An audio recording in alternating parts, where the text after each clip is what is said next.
Hello. Welcome back to Bangers Only. We are going to be doing, of course, the second part of the Swiss stage today. We're back in it for Worlds. I am doing every game VOD reviews on my channel, so you guys can look forward to that. We'll be starting today with my hated team, D+, versus Top Esports.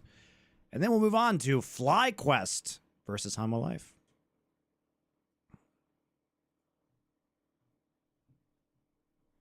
Very exciting times for all of us, This is the full I'm sure. VOD of the matchup between D+ Kia and Top Esports. Let's dive into the picks and bans. They've adapted here. Whoa, they added a voice it's at the so beginning. Right? Because the expectation coming into this event was that Syndra was going to be S tier. Syndra was going to be getting picked every single game. It's only been banned against DK a single game of the 4 that they have played. Nobody thought Syndra was S tier banned, Victor banned every single game. Nobody Syndra, thought that. It just hasn't been the meta that we've really expected. And speaking of meta, chat touched on it a little bit at the desk at the top of the day. We've seen this. Why hate on DK, Mr. Monty? Showmaker is a personality. We're here for my personality, guys. Let's be clear. And second off, it doesn't matter if Showmaker has a personality. What I need for him to do is click buttons good. And shot call with his mouth good. You know who can do that? Faker. You know how much personality Faker has? 0. His favorite drink is water. All right? I need my pro players to have no personality and greatness at video games. All right? That's what I need. This insane Yone presence and teams refusing to ban him a lot. Everybody is at this point. Does Faker push buttons good anymore, though? He's gooder than Showmaker, maybe. And also, I can tell you this. He uses his mouth a way better than Showmaker. Say, yeah, Anonymous Gifter, 20 tier 1 subs. Thank you very much. That's very generous, an anonymous gifter. That's very nice of you. With it, but we can. Everyone's learned better now. Yone is the first ban on the red side, and boys, I love to see it. This champion has okay, so Lucid bans a Vi. Oh yeah, you love to see it. That's gonna be your first ban for DK. All right, Yone Renekton. And LeBlanc banned out by Tom. I like these bans from Top Esports because I think that Anonymous Gifter, you are truly a hero. D+ Kia have found so much success in the past. A lot of comfort for King and the Gnar. Okay, so we're just these are a lot of bans. These are just targeted bans, right? These are just targeted bans. Gnar against Kingin, Vi against Lucid, LeBlanc against Showmaker. Probably not going to see a lot of these bans against other teams, but my friends, what does this do? There's going to be a lot up as a result. Because we went for pocket ban strategy, you know, they have to ban the Yone. You don't want Cream having that, obviously. Like, Rumble. Right? Some of these common bans that we're seeing pop up quite a bit as a result. So there are going to be some power picks left open here because we're banning Renekton against 369. Absolutely. So they're going to first pick Aurora. All right. We're going to go ahead and take the Jax for Kingin and the Skarner in response. 369 team fighting style that they use to take advantage Wow, of Jin Zhao. Against T1 to be able to out-team fight them with the Jin coming in later from Dracula, but they're changing things up. Interesting. They had the Skarner. This time round, they are A lot of zone control between Jin Zhao and Aurora, but they want to skirmish early. The Jin is really weird. And it's something that, well, I think there was some discussion around would it arrive here at the World Championship, but we're going to get to see it for the first time. Yeah, exactly. The first pick, you know, wasn't picked in play-ins or Swiss thus far. Obviously, very strong early game champion here. You know, can really skirmish well. It's a little weird though. Like, are they planning to skirmish around the Aurora? Are they going to pick a bottom lane that they're going to skirmish around? Taking the Poppy away because it's a possible, you know, it stops Rel and Jax engages potentially. Exactly. I mean, you already have 3 for a lot of those just be slotted in, which already was banned. Okay, Orianna not banned this game, so it makes it all the way through the second round. Wow. So we Ashe Brom. So they are going for a more bully bot lane. This screams some kind of level 1 strategy. right? When you look at the rest of the composition, there's not that huge hard engage. Casante's good at isolating somebody. Aurora can catch somebody, but if she's the main engage, it can get kind of dicey for her as well. I like the ability to get the arrow in there, find some engage in a role that often doesn't have as much. Now let's see what DK wants to do here. Is aiming back on his Smolder bullshit. So they're going to lane swap almost certainly away from Ash Braum, you got to believe. It's got to be D plus Kia's goal here. The field, it doesn't look like there's anything too crazy coming out from any side. Prio is The lane swap farming early game heavily favors D plus because you'll be able to farm Skarner, avoid Ash Braum, avoid Jinzhou skirmishes in the early game. On the Skarner, and as we talked about the swap, you'll notice that aiming is making his way up towards the back combo that they do have. Here at the Ooh, a pause. How fun. Well, we can skip these because we're not bound to real time like some kind of pleb. To be is going to make it clean that up. So, you know, DK is definitely a bit of a hit or miss team. Strong side invade starts. Where when you look towards FlyQuest played it better, maybe they could have even cleaned Rom that up. walking So, in early. you know, DK is Moham really definitely early a bit of a here hit or on miss the swap back. Mohan getting jumped on here by Tien as he makes that invade early on here. Mohan is going to make it back underneath the tier 1 turret though. Level 1. Where did the overlay go, guys? As they are preparing to crash that wave. Where did the overlay go? Riot broke the overlay on the pause. Very nice, very nice. They have some very Billion-dollar interesting stats company, that by we're the gonna way. bring up here, as far as the gold leads throughout different times in the game that I think are very indicative of their level of performance. Incredible early game, and it really starts to struggle. That's where they start to be, you know, more difficult on the coordinated play, but we're going to see if they can pull off his dive. All right, 4v2. Kingen and Mohan got to try to survive this one. Who's going to take the turret aggro here at the very start? Looks like Mako. TES walking back away, but now Tien with that 3-talent strike already primed. It's first blood, though, the other direction. DK doing a good job. Mohan surely has to die here. A 1-for-1 trade back away, but now Tien. Okay, so we come back in here. And I think are very indicative This is the way we lane swap right now. Just come in, catch the wave. Support's already there to just deter any kind of diving. They have 4 people down here. Moham hits level 2. Okay, they get Counter-Strike out. Now they're going to try and re-dive. All right, so we get a flash Q onto the jungler. Gives it up to Moham. This is good. I don't know about this play, though. Tien's going to be pretty far behind as a result of this. I mean, there's good news and bad news for TK. The good news is that Kingen doesn't lose his life, but the bad news is he's being denied a lot of farm, so he's trying his best to get back underneath the tower. But he is stunned. 369 It's not like 369 is getting a lot of farm here either, is the thing. Kingen popping the counter strike, staying alive for now. Nice 2-man stun coming out, but Kingen down to about 50 HP, still staying alive somehow with the volley. He probably should not have gone back in for this wave. So you don't have to be too greedy. He probably thought 369 TP'd here, was TPing, but they don't see the TP. The good news is that Kingen doesn't lose his life. And 369, it's not like he has to play too aggressively here. He should probably wait until they see TP and Moham comes back. Because 369, you know, he's stuck here on the bot side too. So until he TP's top, completes the recall and TP's top, Kingen's not really going to fall behind. You guys know what I mean? Down to about 50 HP, still staying alive somehow, but the volley claims his life. Top esports get their man. Yeah, that was pretty well played overall. Is that by AG1? Tom. You know, they forced out the Yes. Counter-Strike initially, and then as soon as It's probably Kingen doing has that crazy Counter-Strike things to down, my green they screen, flash forward, from my they green chase screen, but after him yeah. to go for that re-dive. It's was first blood that did AG1 go with to DK. creatine in it. Kingen trying The to dream. get back that tower was a bit too far. Hello. Again, this is Oh, after thank you the for initial the Counter-Strike had delightful been food. popped. You can see a My good wife job has brought there me by food. Moham, being able to peel, being able to keep them locked up under that tower to be able to From get the first blood. local Kimba. And Oh, then she kill is stole straight half back, of and it. Kingen decides, you know, he's going to try to go for this, but this is very risky. You get tagged by the auto. She stole from my Mako, Kimbap. And then the Q follows it up and procs that Braum stun. He's already so low. Yeah, at this point, he's trying his best to leverage the counter-strike, but Mako with a great flash there. Kind of weird counter-strikes for Kingen on that dive. Kingen, and he's able to sidestep it, and then they manage the tower aggro beautifully. So Top Esports find 2 kills. They're happy ultimately with how the play Prediction works score out. for They deny T1 a versus lot of farm, G2. a lot of 2-1 XP. T1. But I hope They get G2 kill wins, onto man. 369 I hope to they help put do. more golden resources into him as well. Yeah, and it's always painful, you know, for Kingen when you use your TP prior to a dive like that. You know, the TP is down, and you do get punished pretty heavily as a result. Mid lane, though, quietly going slightly in the favor here of Showmaker. Has had the push as you were expecting, Vetty. And jungle has really just been Lucid farming it up here. You know, he is about that one and a half camp ahead here at this point. Now gets another camp. Yeah, exactly. He wins a little bit of a smite battle there for the Wolves as, again, he's invaded by Tien. Kingan's got to be a little careful here, though. Yeah, Kingan has not been good the last few series, guys. Healing up thanks to the potion, back underneath the safety of the tier 1 turrets. Tien still hanging around. But I'm hoping for DK to go 2-3. Me too. Fuck these frauds. Swap backs, yeah. right? And the reason why the swap backs are quite important is because of the wave states after all these shenanigans happen. The problem for Kingan is that wave was bouncing away from him after that tower dive.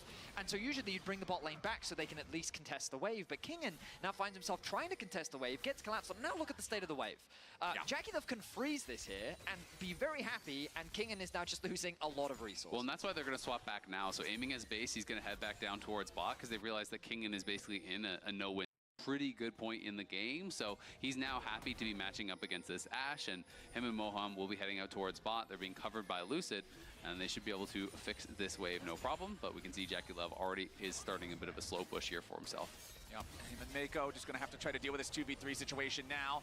Moham immediately in with a crash down, shattering strike. Mako at 100 HP, and aiming is on the board. What odds would you give Fly if they draw D+? They can't draw D+, dude. They already lost to D+. There are no rematches, so Fly cannot draw D+. The real answer is Fly should have fucking beaten D+, but they decided to run dipshit no teleport Mundo in a lane swap. Situation now. Moham immediately not Mundo, Darius, rather. Mako at 100 HP, and aiming is on the board. Yes, I agree that rematches should be allowed at 2-2. I agree with that fact, but they are not, so they cannot play. Situation now. Moham immediately in with a crash down, shattering. No problem, but we can see Jackie. Okay, now we have a punishment coming back as we've gone ahead and swapped. Lucid here for his first gank. Immediately in with a crash down, shattering strike. Mako at 100 HP, yeah. And aiming is on the board. A clean gank from D+ Kia, and just well timed. Top esports, rather than setting up for a freeze, they ran the risks of, okay, a swap is going to come through. If they have a stacked wave and they get in underneath this tower, they're going to die. Okay, but we're sacking, we're basically sacking grubs for free at this point in time. But regardless of that, DK still found a window to find a gank. There was no vision in that tri-brush. Lucid was able to get close enough, and they knew that Mako had no flash. Couple minions there as he gets shoved in. The wave isn't quite back. How did Faker fall off, or Showmaker fall off? I mean, we know for a couple of years, like after 2021, he was pretty burnt out. I mean, he wasn't playing very well. But the thing is, Showmaker never really revolutionized his game the way Faker did. Like, Faker gained significant shot calling skills and macro knowledge, and Showmaker has just never become that guy. I mean, that's a failure on him for sure. Like, if Showmaker was a better shot caller, this team would be much better. But now you're looking over, Moham has DK's primary problem is that they've never been able to replace Barrel.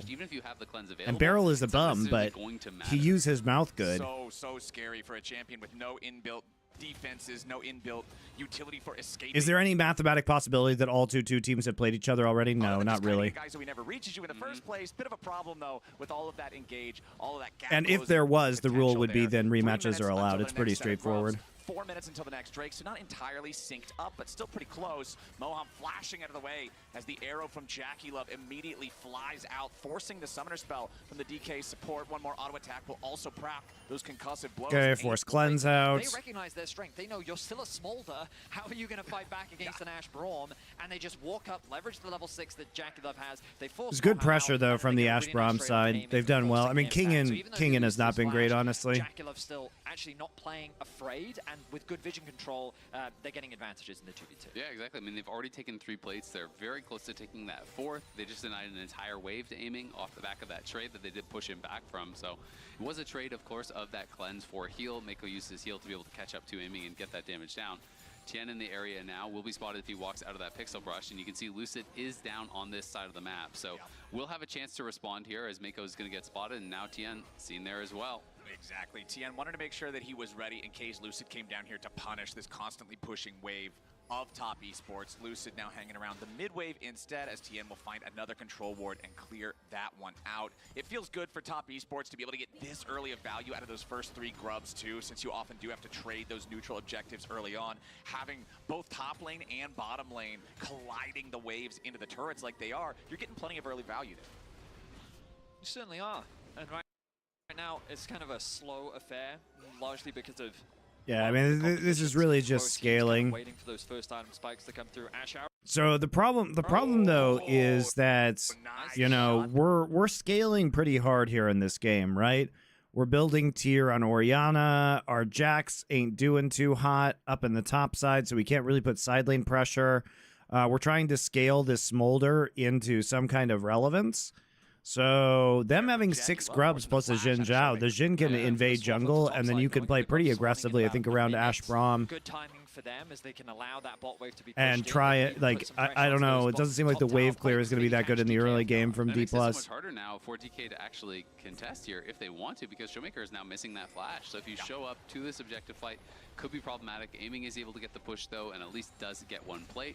We'll see if DK are going to look to try to challenge here. 6 grubs can be very problematic, especially when it has been top. That's largely been the ones on the push. Yeah, and you can look, you still don't have the cleanse cooldown for aiming, you don't have the real flash for Moham, and then over on the other side, it's only Jackie Love's flash that is down, but it'll honestly be coming right back up around the time that they've been wanting to contest for those grubs. So things are looking pretty good for top esports around that area. Mako and Jackie Love now also just gonna grab even more money from these plates. 10.5 minutes into the game, you can see on the left side of your screen, it's Jackie Love. It's really good pressure by top, and they're just ensuring that they get the next round of grub spawns. They're gonna try to look to farm a lot of these plates, so this is signifying. I don't know. This feels bad with the amount of pressure that we've seen top esports have right now. With those 6 grubs, it just feels like D+ is going to get sieged into irrelevance. That's part of it, though, is like D+ is thinking, ooh, well, if we can control the first 2 Drakes, we'll delay Soul by a significant amount of time, then we can scale up. But top's playing really aggressively on these pressures, so I'm not sure that's necessarily true. Being at the right waves at the right time, and Kingen has kind of been playing catch up a little bit, as top esports have been the proactive ones when it comes to moving around the map. Ooh, a pause. How fun. Good thing we can skip this, because we are not live viewing plebs. A little bit more intangible. I mean, execution is always more important than scaling. What are your thoughts about allowing teams to have 1 coach's timeout per series? Correctly, but to me, like, I think it's hard. So there's already too many pauses, is the answer. And like the game takes a long time. You know, do we really need a coach's timeout in a 45-minute game to make things even longer? I think the answer is no. I don't think that's good for the viewer. Like, it's good for strategy, it's good for the teams, but I think it creates a pretty shit casual viewing experience, so I would say no. But I think it is almost. I mean, obviously, selfishly, as the guy who does VOD reviews, that sounds awesome. It would give me better games, and because I would just skip over it, it doesn't matter to me, right? Jax, Rel, Skarner, and Smolder. When you're but, on 3 items, if the you game know, is close, like, I have 500 people watching my stream, not 500,000. Like, watch the live game. So I think we can safely say we're in the minority here. Keep in mind those big item breakpoints alongside the fact that DK's got to keep thoughts on Sneaky and Meteo's co-stream? No idea. Don't watch it. From what we've seen up until this point, still just only a little over a 1,000 gold lead for top esports. 12.5 minutes in. There should be a halftime. There is. It's called the time between games. That full second set of grubs that went the way of top as well. Like, you guys. You guys are asking questions like this. Let me ask a question to you. Why not just play only best of 3s? We solve all this problem. We don't need in-game pauses. We just have breaks between games. What? It's almost like League of Legends isn't a game that should ever be played best of 1. Unpause the game. Wait. Oh, of course. We don't have time during Worlds, except for... Oh, right. Right, guys. I forgot. We have 3 best of 5s in the last 2 weeks. Surely we couldn't just, like, move that a little bit so that we could have more time for Swiss being all best of 3s.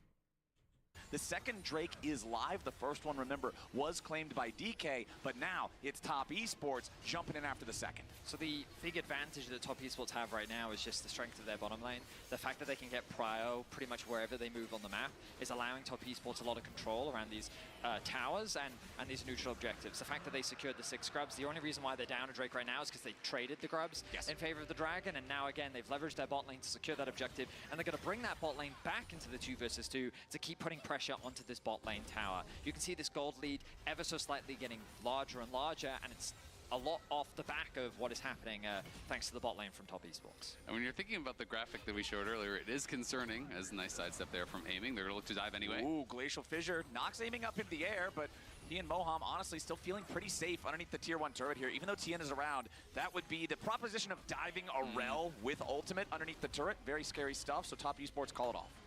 So DK, has been one of the But we best get the early 6 game grubs teams in the now, and tournament. like, They've how do really you struggled in those pressure? later stages. How do you Lucid pressure gonna this? have to run away here, and did in fact go Heartsteel, by the way, with the Aftershock. Definitely the less common. When you do go Aftershock, almost always people are going more of those supportive styles, and largely playing towards Grasp when they do play Heartsteel, but is going to go for that scaling build, so even kind of more indexing towards what they do see as, I think, their win condition, which is going to be scaling 5v5. I mean, I can understand taking Aftershock. Here with the Magnet Storm immediately in your R. I mean, if you missed those, then I guess why did you take the thing in the first place? But bottom lane tier 1 It's just so brutal. How do we stop? How do we stop this siege? Gets it done. Moham jumps in here with the Magnet Storm immediately trying to make the fight happen in the 2v2. Meanwhile, the jungler fight off to the side ain't gonna matter because Moham is already dead. The arrows fly. Jesus. And DK dies. Top Esports. Here with the Magnet Storm. So, I mean, the reason why D+, let's talk about this. The reason why D+ is fighting this is because they can't stop the pressure, guys. They can't stop the pressure. And this might be their best chance to, like, slow the pace of this game down a little bit. Especially because Moham actually does get a good engage off there, and they combo it well. You know what I mean? Like, that's pretty good. Here with the Magnet Storm immediately trying to make the fight happen in the 2v2. It's unfortunate that Tien is there, and that there isn't a location that's close enough for Showmaker and Kingen to get to do something here. But I understand the idea from D+. It's a good reaction from Top Esports, though. And you know what? Top Esports is just showing what you can do against Smolder. Like, this is really disciplined play against Smolder, and they're just playing objectives super well. But he goes in too late. All 4 TP, and they are not. And DK say, we're going to try and hold this. We're going to defend. We think we're strong enough to try and fight you. Azel talks a lot about the scaling elements, but DK saying, we feel... If Tien isn't there to intercept Lucid too, and he can actually get into this fight, it may be really different, guys. I think it's a good idea. It's a good idea. I actually think this is a good idea by D+. But he goes in too late. All 4 TPs from the solo laners are used, but Showmaker and Kingen are TPing in way far away from the rest of the team. TP location was a problem, and Tien just reading it was really the big issue here. I mean, I can understand taking Aftershock proc as long as you don't miss your E and your R. I mean, if you miss those, then right, like the timing on Tien is just absolutely perfect here. He sneaks in. He's got like a 5-second window to get into that brush. If he's not there, Jackie Love and Mako are dead for sure.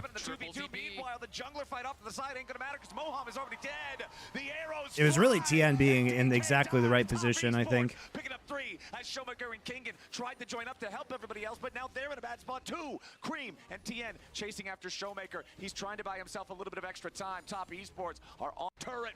We're going to try and... But they're really using, credit to Top Esports, they're really using the grubs well to accelerate this game and just give Smolder no chance. Also, Smolder's just going to be delayed whenever he's in a position where he's in a lane swap early, because he's not going to be able to stack as quickly off of champs in lane. From a flanking Kingen, he then gets Skarner ulted underneath the tower, and Patient is sometimes really valuable, sometimes not, but when you're already really ahead, it becomes so annoying because they're always going to get the push. Now they have the Herald. This is going to be 12 Void Mites popping out of this thing. It's like a clown car of Void Mites running out there. Kingen jumping in, though, with a counter-strike for the engage. Tien is low, but Top Esports are going between worlds. Tien gets away, and a massive amount of damage. Yeah, Tien having his ult up really fucked up that engage. Lucid jumps over the wall, but all DK can do is run. Top Esports are that far ahead. Tien catch it onto him, aiming and showing are already on in the pockets of Cream there, which again, because Cream is pushing down bot side looking for that tier 2. It does survive for now, but that thing is about to go down to these Void Mites. That's 700 gold in the pockets. Completed his 2, so they couldn't really look to fight. It's great pressure game from Top Esports. This is a macro blast, boys. Very far away from that 225 breakpoint. And by the time it comes in, could be too little too late. TN over the wall, again, maybe looking for a fight. Kingen jumps in for the counter-strike. Jackie Love could be in a little bit of trouble here. Gets away for now. They're locking up the Jacks. Kingen can't do it. Moham's about to die here, too. Finally, Also, Kingen is a fucking bum, man. Cream gets popped, but Moham's still getting away with only 100 HP. He can't win the Dade award because he wasn't hyped up coming into this tournament, but he is playing like shit. They trade even, and that's about the best they could ask for. It's a 1-for-1, but the player I want you to just stay focused on is Jackie Love, because they threw everything at him. Kingen was diving on top. Is definitely in trouble there as he gets hit by the shockwave. He's knocked back, but he kites out. Mako is blocking well for him. Tien is turning and peeling, and they just focus down Kingen. Well, on the other side, yes, Cream does go down, but Cream uses the ultimate to make sure that the rest of DK can never follow up. It's really well played there. And credit to Mako too. The use of the heal as also just like that extra summoner spell that you often don't think of. Like Mako international at a very high level here in game 1 of this series. And now Top Esports have no intention of slowing down, invading the enemy red side jungle. Lucid and aiming, yeah, they're hanging around. They don't want to allow the red buff to just be stolen away this easily, but Top would love for these guys to step a little bit too close, and Lucid does just that. There's no way out for the Skarner. Tien ends up taking the kill, and gentlemen, we're 21 minutes into the game. The enemy jungler is You'll down. love game 2 if you think this is shit. I don't think it's shit. I think Top Esports is playing well. It's fine. I like watching frauds D+ get destroyed. I enjoy this. Risky, and now it's going to be I hate D+, man. Fuck that team. Here, King is just going to try to push and grab that bounty off of the tier 2 bot, get a little bit of gold back for the team, but this kind of lead plus the Baron buff plus 6 grubs is likely to mean nearly the end of the game, you have to think. And you could even see the early TP from 369. Once Top Esports was confident they weren't going to be challenged at the Baron, 369 won't even allow the tier 2 turret in the bottom lane to fall. The tier 1 in mid is claimed by DK, but now they got to be careful because Kingen's in some trouble. Cream and Jackie Love in hot pursuit as Kingen wants to try to get away from this one. But they are sending 3 dudes after him. Jax, do we get out of these? I'm not sure. Maybe? It depends if Mako flashes. I mean, he has the... He's flashing. No, okay, yeah. Mako flashes over. The counter-strike isn't going to block enough. Not here, not now, no way, not yet. Kingen is down, and Cream's getting a payday. Yeah, he wanted them. Wasn't going to let him get away that easily. You've been chasing him for a while, so they get the kill onto Kingen. Yes, DK at least you get the tier 1 mid back, and it is an objective bounty, so it's a little bit of an injection of gold there. But Top have everything they need, I feel like, at this point to be able to close this one out. You know what else is an injection of gold? Baron. Yeah. Gives you a lot. There's going to be a lot more gold being injected here soon from Top Esports, who are just in complete control of this game. 45 seconds slowly forward.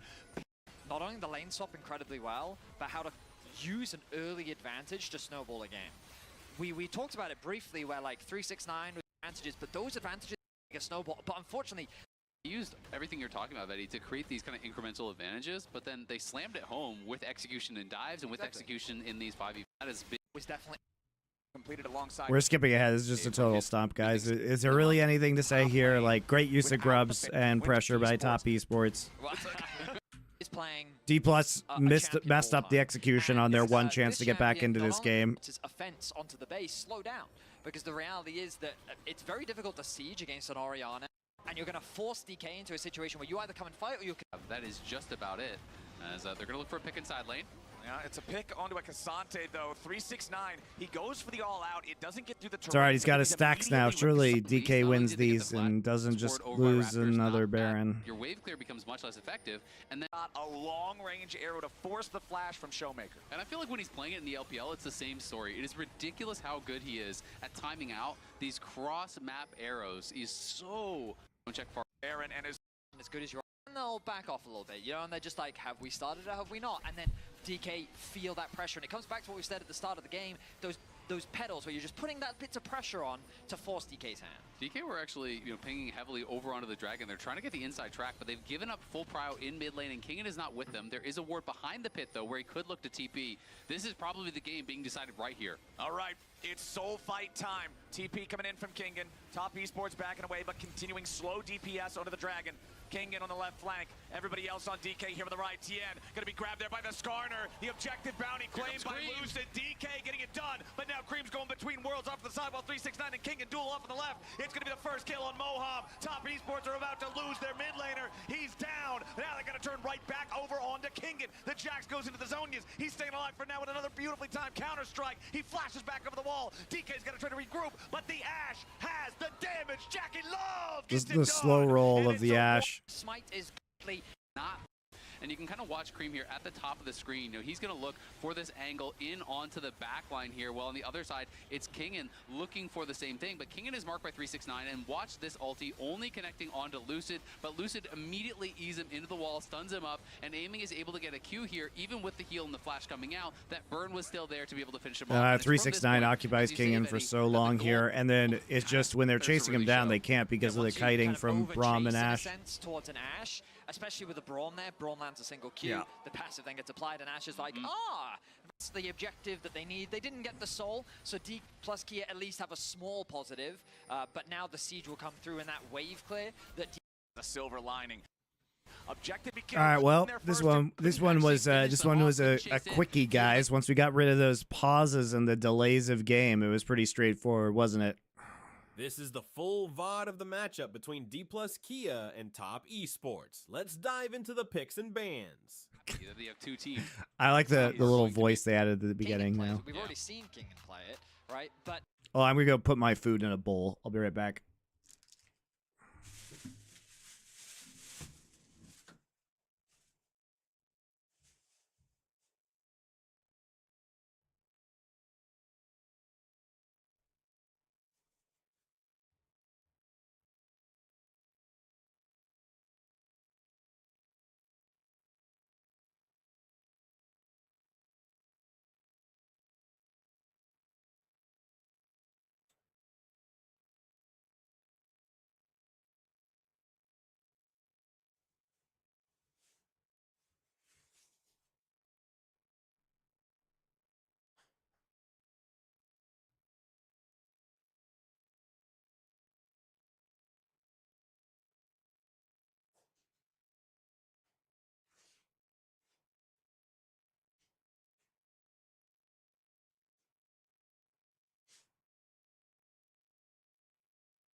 Good news, everyone.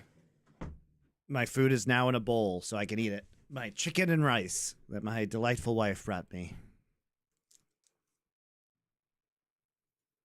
assuming that Jax is open, if they do first pick it, you just have to respond with the Jax at 369. Exactly, and I do think it's a lot weaker in top lane simply because it's actually a long lane. You can punish this champion with counter picks. In mid lane, it's so hard to punish champions because the lane is very short and because the brushes got moved back. I think it's a lot Look at this guy. in top lane simply because it's actually a long lane. You can punish this champion with counter picks. In mid lane, it's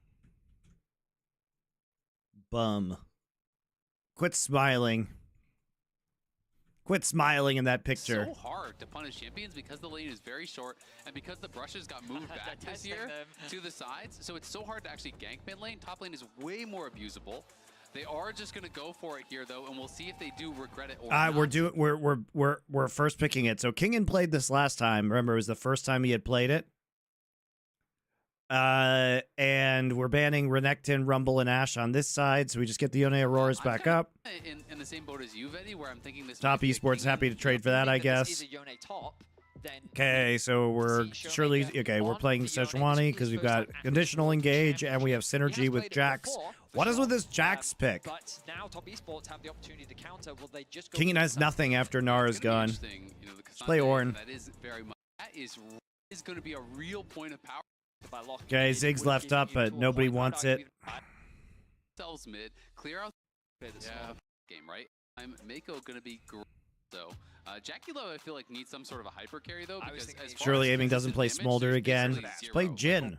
You know what's good with this composition? Jhin. Aurora has kind of that shotgun burst that's up front, but you need a true hyper get carry set up. here. And the fact that they're leaving it to 5th, They have no AP just though. makes That's me pretty wonder problematic. if they're considering some more kind of risky options. Yee. Oh, please don't play MF. I mean, I know you love MF, but come on, man. The follow-up Once every couple utility. minutes. Yeah, every now and then, admittedly.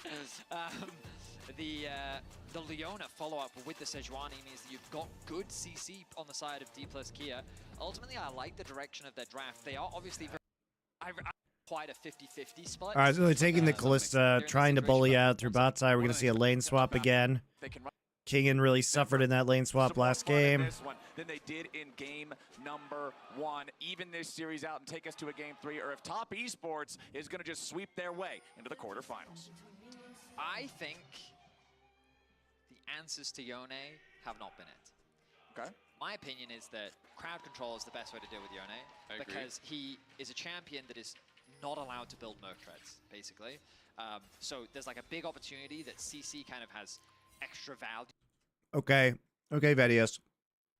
If CC, I'm going to get this. Washed up X222. Thank you for tier 1 sub, man. I'm going to roll with Vedius's theory. If CC is the answer to Yone, then how come, even though we have tons of CC on supports and on junglers, like Maokai, Sejuani, Skarner, what is the magic CC that's going to stop him at this point in time? Who is going to play this CC?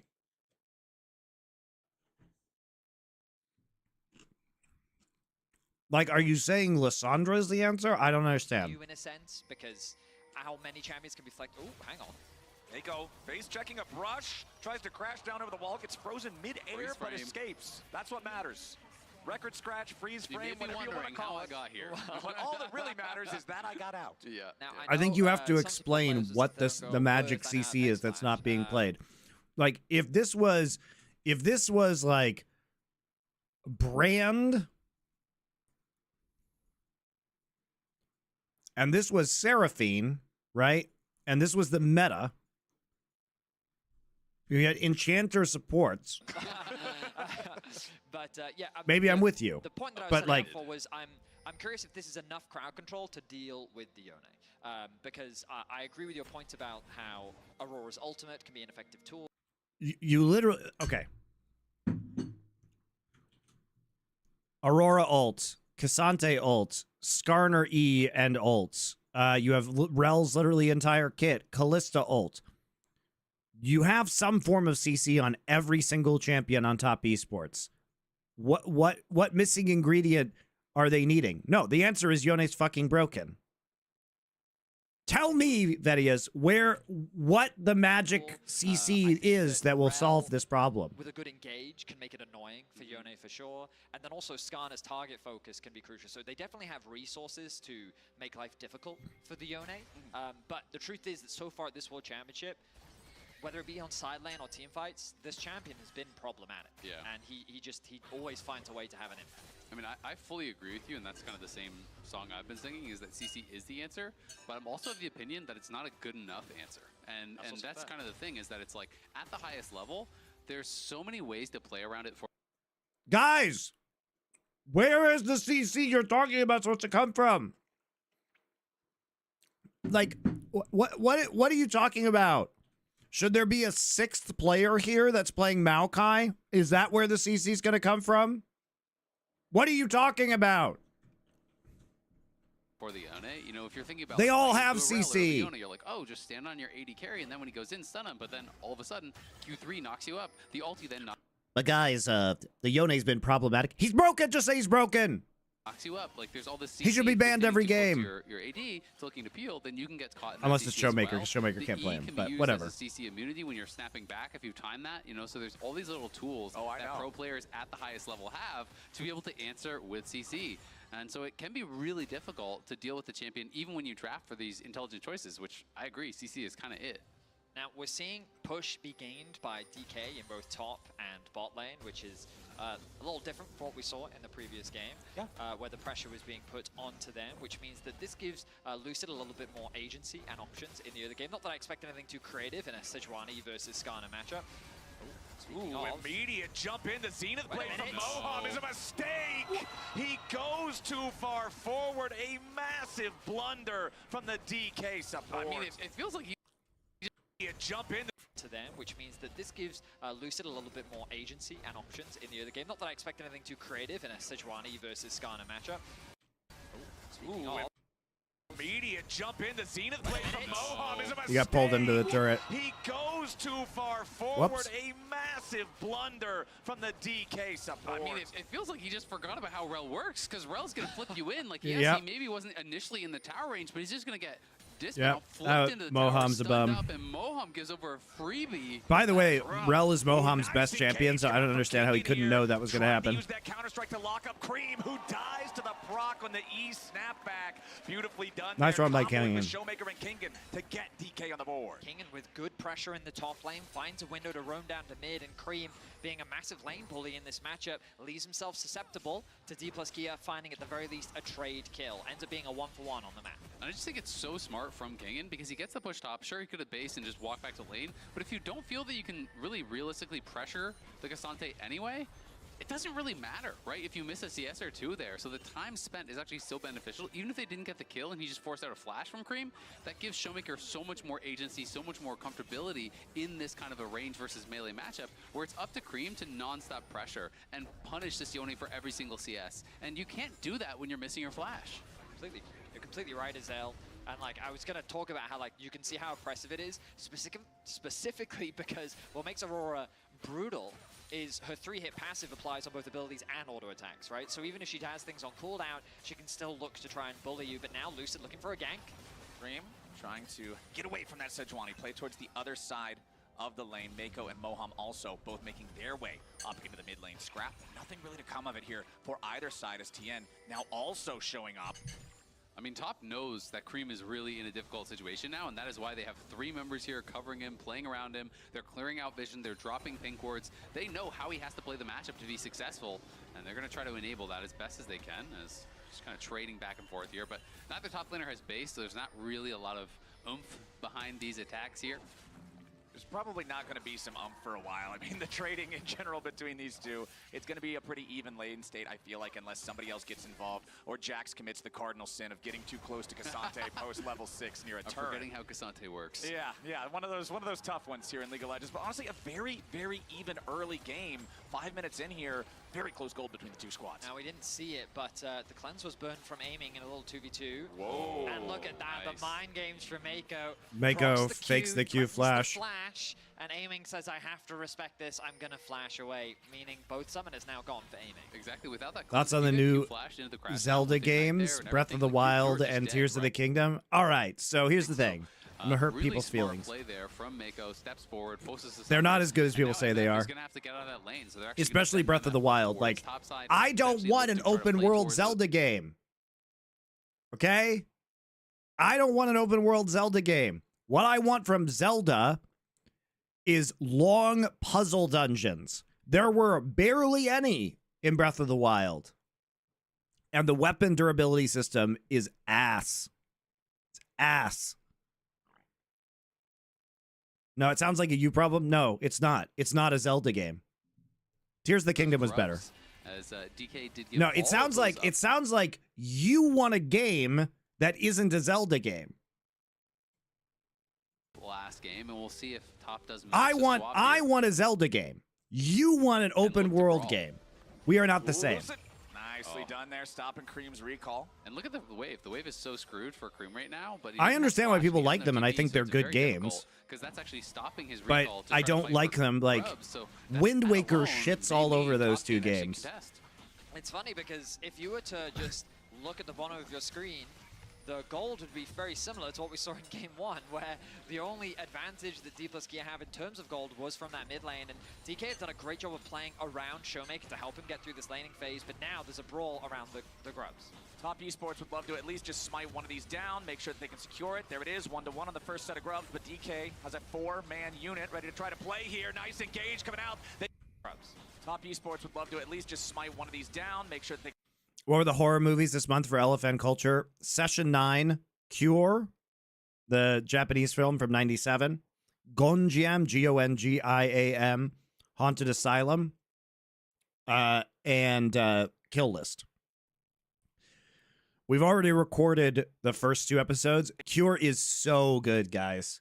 I hadn't seen any of these movies, but Cure is so good. I was fucking blown away, man. What a great movie. Ready to try to play here. Nice engage coming out. They go for the slam into the wall. Between Worlds finds multiple targets as Showmaker now snaps back. A lot of pressure and damage onto Jackie Love, and he drops first in the fight. TN finally gets a return kill here on a Showmaker, but now he's in a little bit of trouble himself. Mohan gets away with just 100 HP as Mako is slowed down by the Sejuani, and Cream continues trying to find a little bit more damage. The Weirding has some, but now he's in a little bit of trouble himself. Mohan gets away with just 100 HP as Mako is slowed down by the Sejuani, and Cream in the fight. Ready to try to play here. Nice brawl around the grubs. Let's take a look at how this unfolds. Just smite one of these down, make sure that they can secure it. There it is, 1-1 on the first set of grubs, but DK has a 4-man unit ready to try to play here. Nice engage coming out. They go for the slam into the wall. Between Worlds finds multiple targets as Showmaker now snaps back. A lot of pressure and damage onto Jackie Love. Good kill onto Jackie Love. First in the fight. TN finally gets a return kill here on a Showmaker, but now he's in a little bit of trouble himself.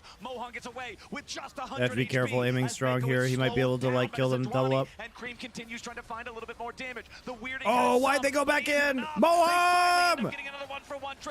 Moham trolled this. Cream has more health, but he has no mana. Lucid trying to get away, and he has to flash to avoid the 3-hit passive. Cream coming up. Moham trolled this.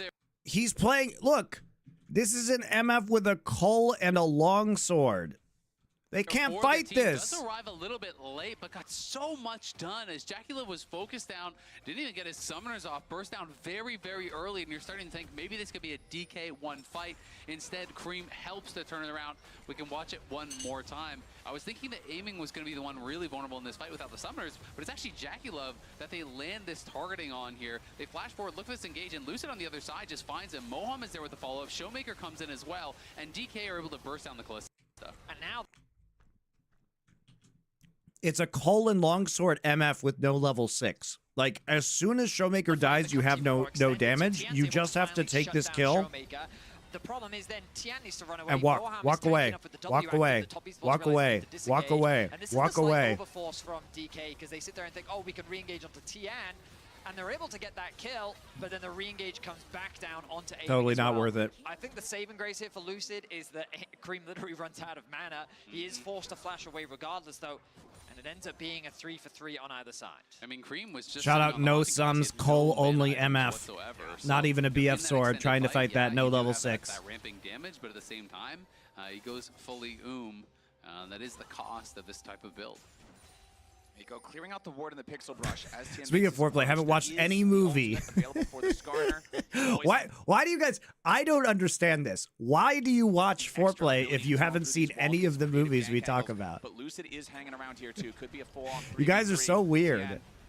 Tunneling through the wall and then immediately backs right back out.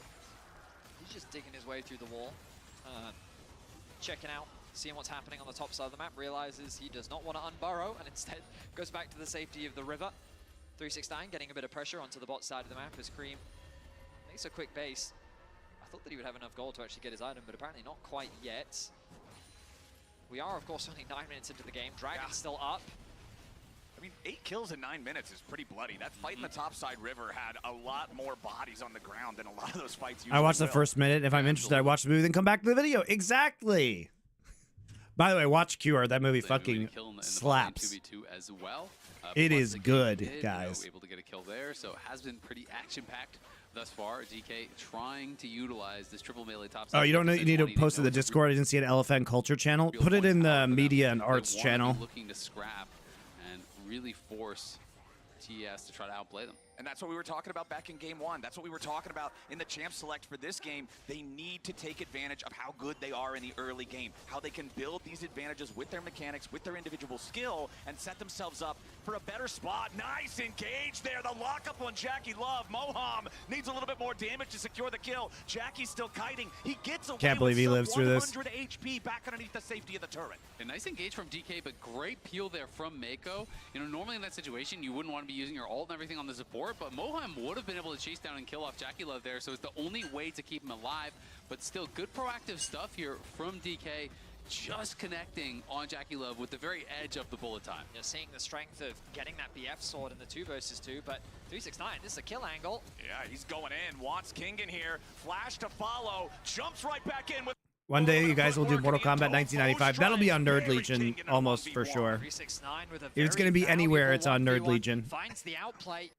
By the way, the review of every movie made from a fighting game, like, maybe we'll do that after our watching every fantasy movie from the 1980s. Every fighting game movie. Street Fighter, Mortal Kombat, King of Fighters. He had been getting a lot of criticism, especially from the LPL fans, about his performance at Worlds thus far. So important for 369, having a bounce back game. Not only does he get the kill, he gets a plate off the back of it, procs to demolish, already had the Sheen as well. And we may be getting another scrap here, but it looks like it's time for another stupid D+ fight. Have we learned anything? No, we don't have BT on MF yet. Oh, looks like it's probably too late from DK. Did he hit the Glacial Prison on anybody? It's never too late for DK, is there? Nope, we totally whiffed it. Very good. We whiffed it because we couldn't chain CC. You know, the way this engage is supposed to go, guys, is Moham is supposed to go in with Hex Flash, hit Jackie Love with Q, and then we throw Glacial Prison. But no, we just whiff it instead. Very good. Oh yeah,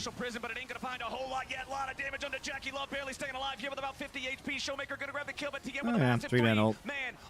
No damage to follow it up. DK will get their single kill. They will take away. At least they got up to 3 grubs. Gentlemen, it is 3-3 on grubs. Nobody gets any void mites. Yeah, and it's been a tough game for Jackie Love. He is just getting picked out time and time again. First all the Star Wars games, now every fighting movie. If anyone gets in on to Jackie yeah, Love, I have a lot of stupid projects going on, guys.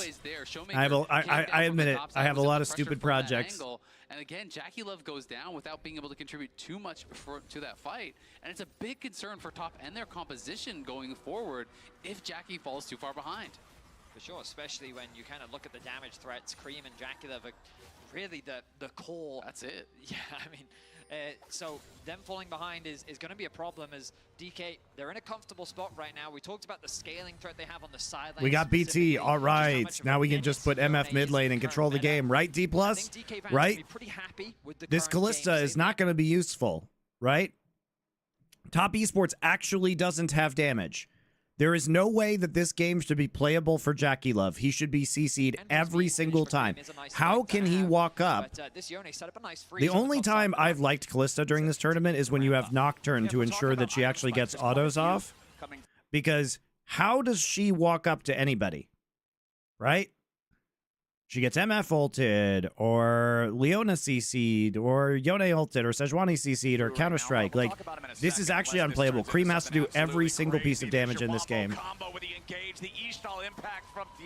Why aren't we just pushing mid? Why aren't we just pushing mid? Why are we walking top? Oh, okay, so they just get the kills, and we have no pressure anywhere else, I guess. That's fun. That's the solution when you're having to deal with a 1,000-year-old samurai, just impale him into a wall with a giant scorpion from 1,000 years ago as well. Just 4v1 him under his tower. Yeah, exactly. Just his team. Simple, it's pretty easy, simple. yeah. Come on, guys. Why didn't anyone else think of that? Top Esports coming out on top yet again. They're going to grab themselves almost a 1,000 gold lead here. We still have a little bit over a minute until we get to the Rift Herald and that next neutral objective spawning. The second Drake of the game, still first Drake of the game, I actually should say. I was expecting it to have been cleared already, but it did not happen. So that first Drake still live. Cloud Drake in the bottom half of the map. What I was going to touch on before we got the dive, first item power spikes are coming in for a lot of champions. You've got the Zeeks for the Sejuani, Heartsteel again for the Skarner in this game, along with that Bloodthirster for the misfortune of aiming that is 2-1-2, as Moham could be in a bad spot here. Crash down plus the weirding, a little bit of damage on that one as Kingen has to get away back underneath the tier 1 turret in the bottom side of the map at the same time with the bullet time flying in over the top. A lot of damage onto Cream, beautifully punished from DK as Top chased a little bit too far, but now what is this? Lucid nearly caught out there thanks to the Skarner ulti, but a flash into an Arctic Assault back over the wall, and now Jackie Love is once again in the sights of a little bit too far. This game should be unplayable for Jackie Love, in my opinion. Caught out there thanks to the Skarner ulti, but a flash into an Arctic Assault back over the wall. That's a cute play by Lucid and aiming. Once again in the sights of aiming, and DK one more shot to the head, and Jackie's out of there. Aiming still fighting as TN tries to get the last little bit of damage onto Lucid to make this one a 1-for-1 trade. That's a good trade. Chases after Mako up in the top It allows you to lane. keep pressure on as well. You can get a plate mid now. Skirmishes are just going in the favor If he goes of DK fast across the before map. 14 minutes. I mean, No, he can't. Leona Yep. is annoying because even if she face checks, W gives you all these resistances, but then she holds onto the aftershock until after her W wears off, and then she I stuns see that you, and then JoJo the got aftershock removed blocks, from the and it's just contract like, oh, database. this champ is way too unkillable. And then even though they thought they put Lucid out, they also didn't have enough damage. Jackie Love is very far behind right now, and Top Esports going for these skirmishes when they're just not strong enough. Yeah, I mean, this is just a bit of an Kalista is 9-1 in Worlds right now. overchase, right? That doesn't mean it's good. If they And do catch out Moham. a lot of those Kalista games have been with But at the Nocturne. end of the day, as you say, you know, he has so much resistances here, and Showmaker's able to come in from the top side. They turn immediately, Which I do as think is Showmaker good. and aiming do arrive, and then But I think we over can on the agree other that it side, should be Jackie, none of difficult them for damage to Kalista finish to off stay Lucid. alive here, And, he just and they lays don't trap have with very this much ward. This is damage really nice outside of play it. around that ward, just utilizing the vision as soon as he comes around there. He didn't even have cleanse available. It was up in about 5 more seconds. Did I see the So Adam great clip? timing. Oh, They where find he's the pick, confused about and why it's been teams really won't good sign play him. in this game too from DK. Yeah, he's a I think moron. even though the gold is actually in the favor of Top, I think they are very far ahead. Just looking at the goal difference between these two AD carries, it's a 2-threat team, and you only have 1 threat. Yeah, not a great sign for Top Esports with the current state of Jackie Love. As you can see, the Rift Herald is now on the map. MasterCard lane economy snapshot showing you. I don't understand how he could possibly be confused about why teams don't want to sign him. He's just not. He ain't that good. He's not good enough to be a crazy. He's not good enough to be crazy. He is not hot enough to be that crazy. You know what I mean, guys? Now the Rift Herald is the If you're really hot, you could be that crazy. But he's not that hot. He's just fucking Adam. He's just Adam. Beautifully done with the bullet time in over the top. It's not going to find a whole lot of damage as Showmaker tries to jump in. He resets his position and gets back away, but Lucid's going to be killed off first as Cream tries to disengage. Kingen in the middle. What is with the coordination around some of these plays? What is going on with this coordination? They literally cannot coordinate around the TP timing here from Kingen. They know Kingen is recalling, right? And they're positioning way too far forward to get engaged on before Kingen can be there. Steals it away, beautifully done with the bullet time in over the top. It's now they have no ults. As Showmaker tries to jump in, he resets his position and gets back away, but just get they lose Herald and just get engaged on 5 versus 4. This is also just a split call. Like, you have control of the banana brush, but you see the turn here, and aiming just runs away. Beautifully done with the bullet time in over the top. It's not going to find a whole lot of damage as Showmaker tries to jump in. He resets his position and gets back away, but Lucid's going to be killed off first as Cream tries to disengage. Kingen in the middle of everybody with a counter strike, but he ain't going to find a lot. 369 is on the hunt as Moham and Kingen try to get out. TN still chasing. Moham's about to drop. DK lose 2 men. Yes, they might have stolen away the Herald. They do end up being able to pick it up thanks to Showmaker. Yeah, and this time Showmaker actually going to TP back, and he's looking for Jackie. He's ready to keep going. On the front line, though, with Kingen, they aren't going to find the target they're looking for. DK, though, they summon up the Rift Herald here in the mid lane. They claim the tier 1 turret, and now Showmaker is just going to take an Uber home. Or does he drive it up into the top lane instead? He might be able to swerve this one. Let's see if he can connect. Yeah, we'll see if he can actually make it all the way there. It also might just expire. Keep going. Lose.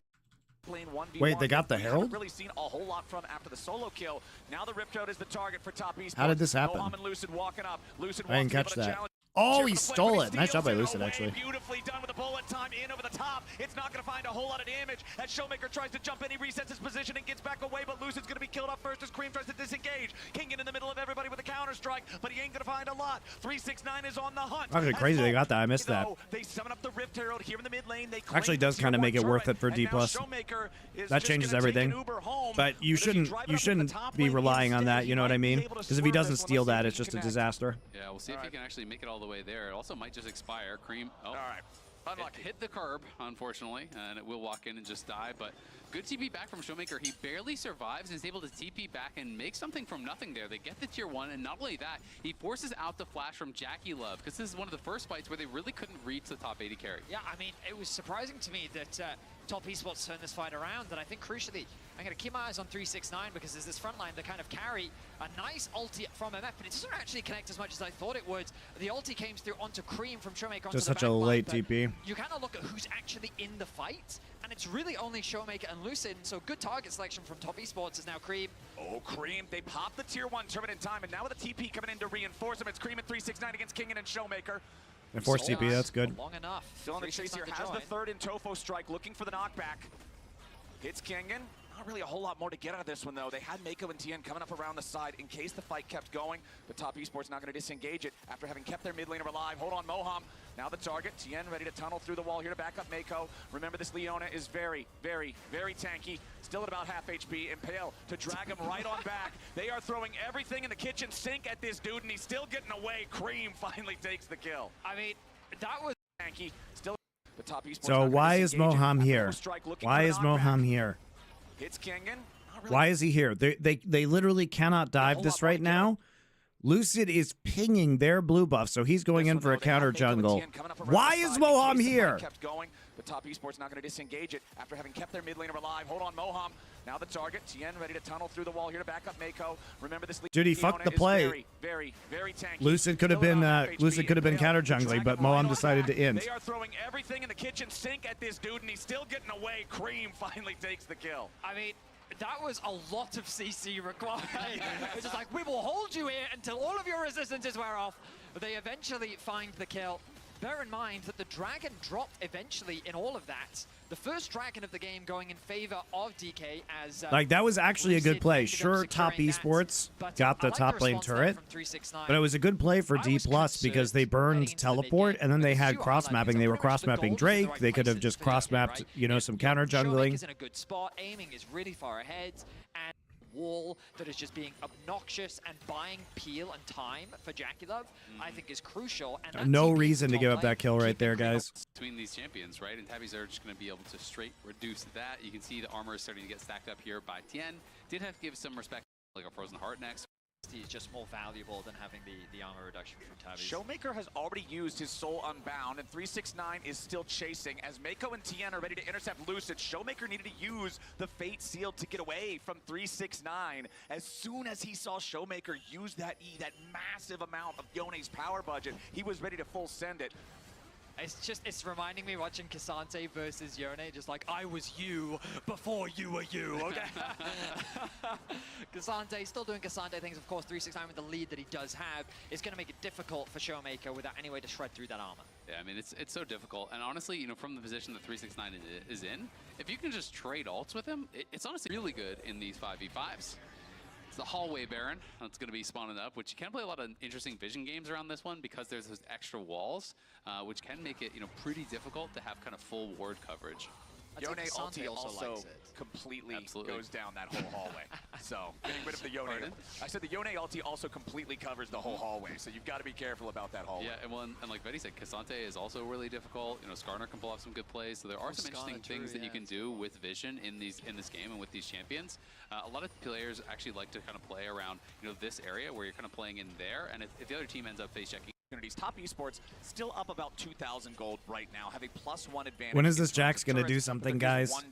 Like win a side lane push? So far in this game at it's 21 minutes and they still have their side lane turrets. What's the purpose of this Jax? Tell me what it is. The objectives. The second Drake going to be spawning here in about a minute, a little bit under that now. We'll see if we get a fight for it or if it's just a handshake. Somebody takes it. The other side happy to farm. Already talked about how this game has been pretty rough for him. Imagine playing Jax Yone and still having all of their side lane turrets up at 21 minutes. Imagine that, guys. I mean, crucially, he's about to be 2 levels down as well. I think after this wave, aiming should tick over to level 13. And those 2 levels are going to make a big difference as we get closer to the big fights. Mako stunned up, has to flash away as DK was threatening a full all-in on that support. With the Dragon about to spawn, it would have been a guaranteed objective over to DK. I do wonder if top esports feel strong enough to fight right now. I mean, I feel like you could make the argument that if you leave Yone on the side lane longer, it's only going to get worse, so maybe now is the best time for you to fight. However, they don't have... Oh, I say that. They now have great position thanks to the push that 369 got on bot lane. Cream is catching that wave on top. He has the TP available. And when we see the vision, DK is largely starved of this Dragon. And I think their top side is so strong right now. You know, 2 items across really the board here. You're looking at the jungle on the top from the other side, way weaker. Showmaker over the wall there with the soul unbound, but he has to snap back. The Drake is going to be claimed before Lucid can try Drake to show doesn't up. matter, so nobody should be hard committing to it. Lucid's about to lose the Arctic armor. Soul is so late, 32 minutes soul this game. The Impale only onto the enemy tank. Showmaker's looking for the angle here, but Lucid's going to be killed off first. Jackie left the wall. Lucid's about to lose the Arctic armor. They're trying to use a lot here on the Sejuani. The Impale only onto the enemy tank. Showmaker's looking for the angle here. King gets nothing done. Jackie Love taking the kill as Moham is isolated from the rest of the team. Jackie Love's trying to be protected by Mako and TN. He needs to kite out away from the Yone, but a nice move coming out from Showmaker to take him down. Aiming is kiting it out. TN is about to die. Kingen looking for a little bit more as TN gets away, but finally Aiming getting the last auto attack and a double kill back over to the AD. Yeah, Aiming is just not able to auto in any of these fights. Is feeling really calm for this, and I'll draw your eyes down towards this Jax. He's going to come around from below here and look to get onto Jackie Love, and Jackie Love very early on is going to have to actually flash over the wall into the pit as Moham and King and put that pressure on. Jackie Love, though, did a good job getting damage over the wall, and you can see that they make a full call to try to jump into that red buff pit and peel for him. Tien flashes over the wall. Mako's ulted over the wall. Cream is there peeling. Everyone is trying to peel for this AD carry.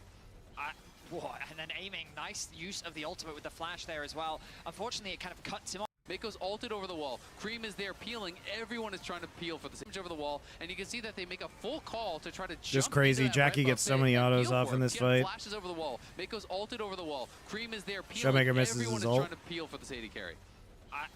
A full call to try to jump into that red buff pit and peel for him. Tien flashes over the wall. Mako's ulted over the wall. Cream is there peeling. Oh no, he actually got it. He actually hit it. Looked like Callisto was out. Never mind. Peel for this AD carry. And then to try to jump in.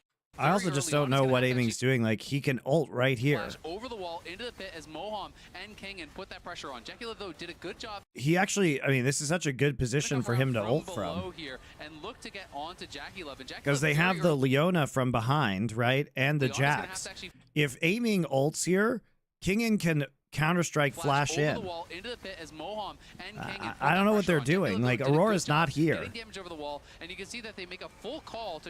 I just don't know. Like, Aiming should ult, and then Kingen should flash Counter-Strike in. Everyone is trying to peel for this AD carry. They make a full call to try to jump into that red buff pit and actually flash over the wall into. Cassante is not on top of MF, and like it doesn't. If Cassante goes on MF, it's not really a bad thing here because the carries will be completely unprotected. Getting damage over the wall, and you can see that they make a full call to try. It's actually not that bad. I don't think. Imagine the combo that could have come through here, guys. If they Counter-Strike, Leap Strike, flash in, and you have MF ult and you have Yone ult here, they just all die. They just all die. Aurora's not there. Like, they need to make this play aggressively. Actually flash over the wall into the pit as Moham and King and put that pressure on. Jackie Love, though, did a good job getting damage over the wall, and you can see that they make. Cassante can cancel no. Yeah, Cassante might be able to, but look, Cassante's Q3 is gone right there, so he could. But at the same time, if Cassante ults MF out, then he's not there to peel for the backline or for the Aurora that's coming in, and you just have a Jax here with a Leona. I think this is pretty clear, guys. I really think if this MF ult is running, and then maybe the Cassante doesn't get the Q3, you Yone ult, and then you flash Counter-Strike into the middle of them. You have to pull the trigger here. Over the wall into the pit as Moham. I mean, you guys can't possibly argue that this was better from D+. And you can see that they make a to get onto Jackie Love, and Jackie Love very early on is going to have to actually flash over the wall into the pit as Mohan. Like 369 just ults Sejuani. It's terrible. Aurora's not there. If the Aurora's not there, you have to pull the trigger. You have good positioning as D+. You do. Mako's ulted over the wall. Cream is there peeling. Everyone is trying to peel for the Sadie carry. Just a shit play by D+. Who cares? Who cares if aiming dies? By the way, if they use everything to kill aiming, that Jax just completely runs the fight. Instead, shut down Cream to eliminate that threat. Lucid could be in a compromised spot here, but he has enough time to get away before the rest of Top Esports show up. And it looks like Top is starting up the Baron. This they want is to force TP from Kingen. A little dicey. Yeah, they want Kingen's attention here. There is vision in that hallway near the Baron pit.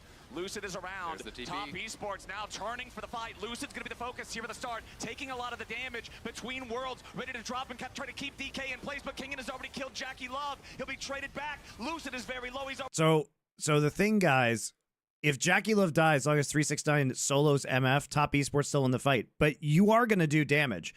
MF built BT into Armor Lord Doms, right? So her ult is actually going to hit even the, you will get a couple of seconds of that ult off onto the tanks, and it will hurt them. 369 goes on a killing spree. Over the wall he goes to bring back another and try to keep DK in place, but Kingen has already killed Jackie Love. He'll be traded back. What the fuck is this aiming? Can you please use your ultimate? Oh, it's on cooldown. He can't use it because it's on cooldown.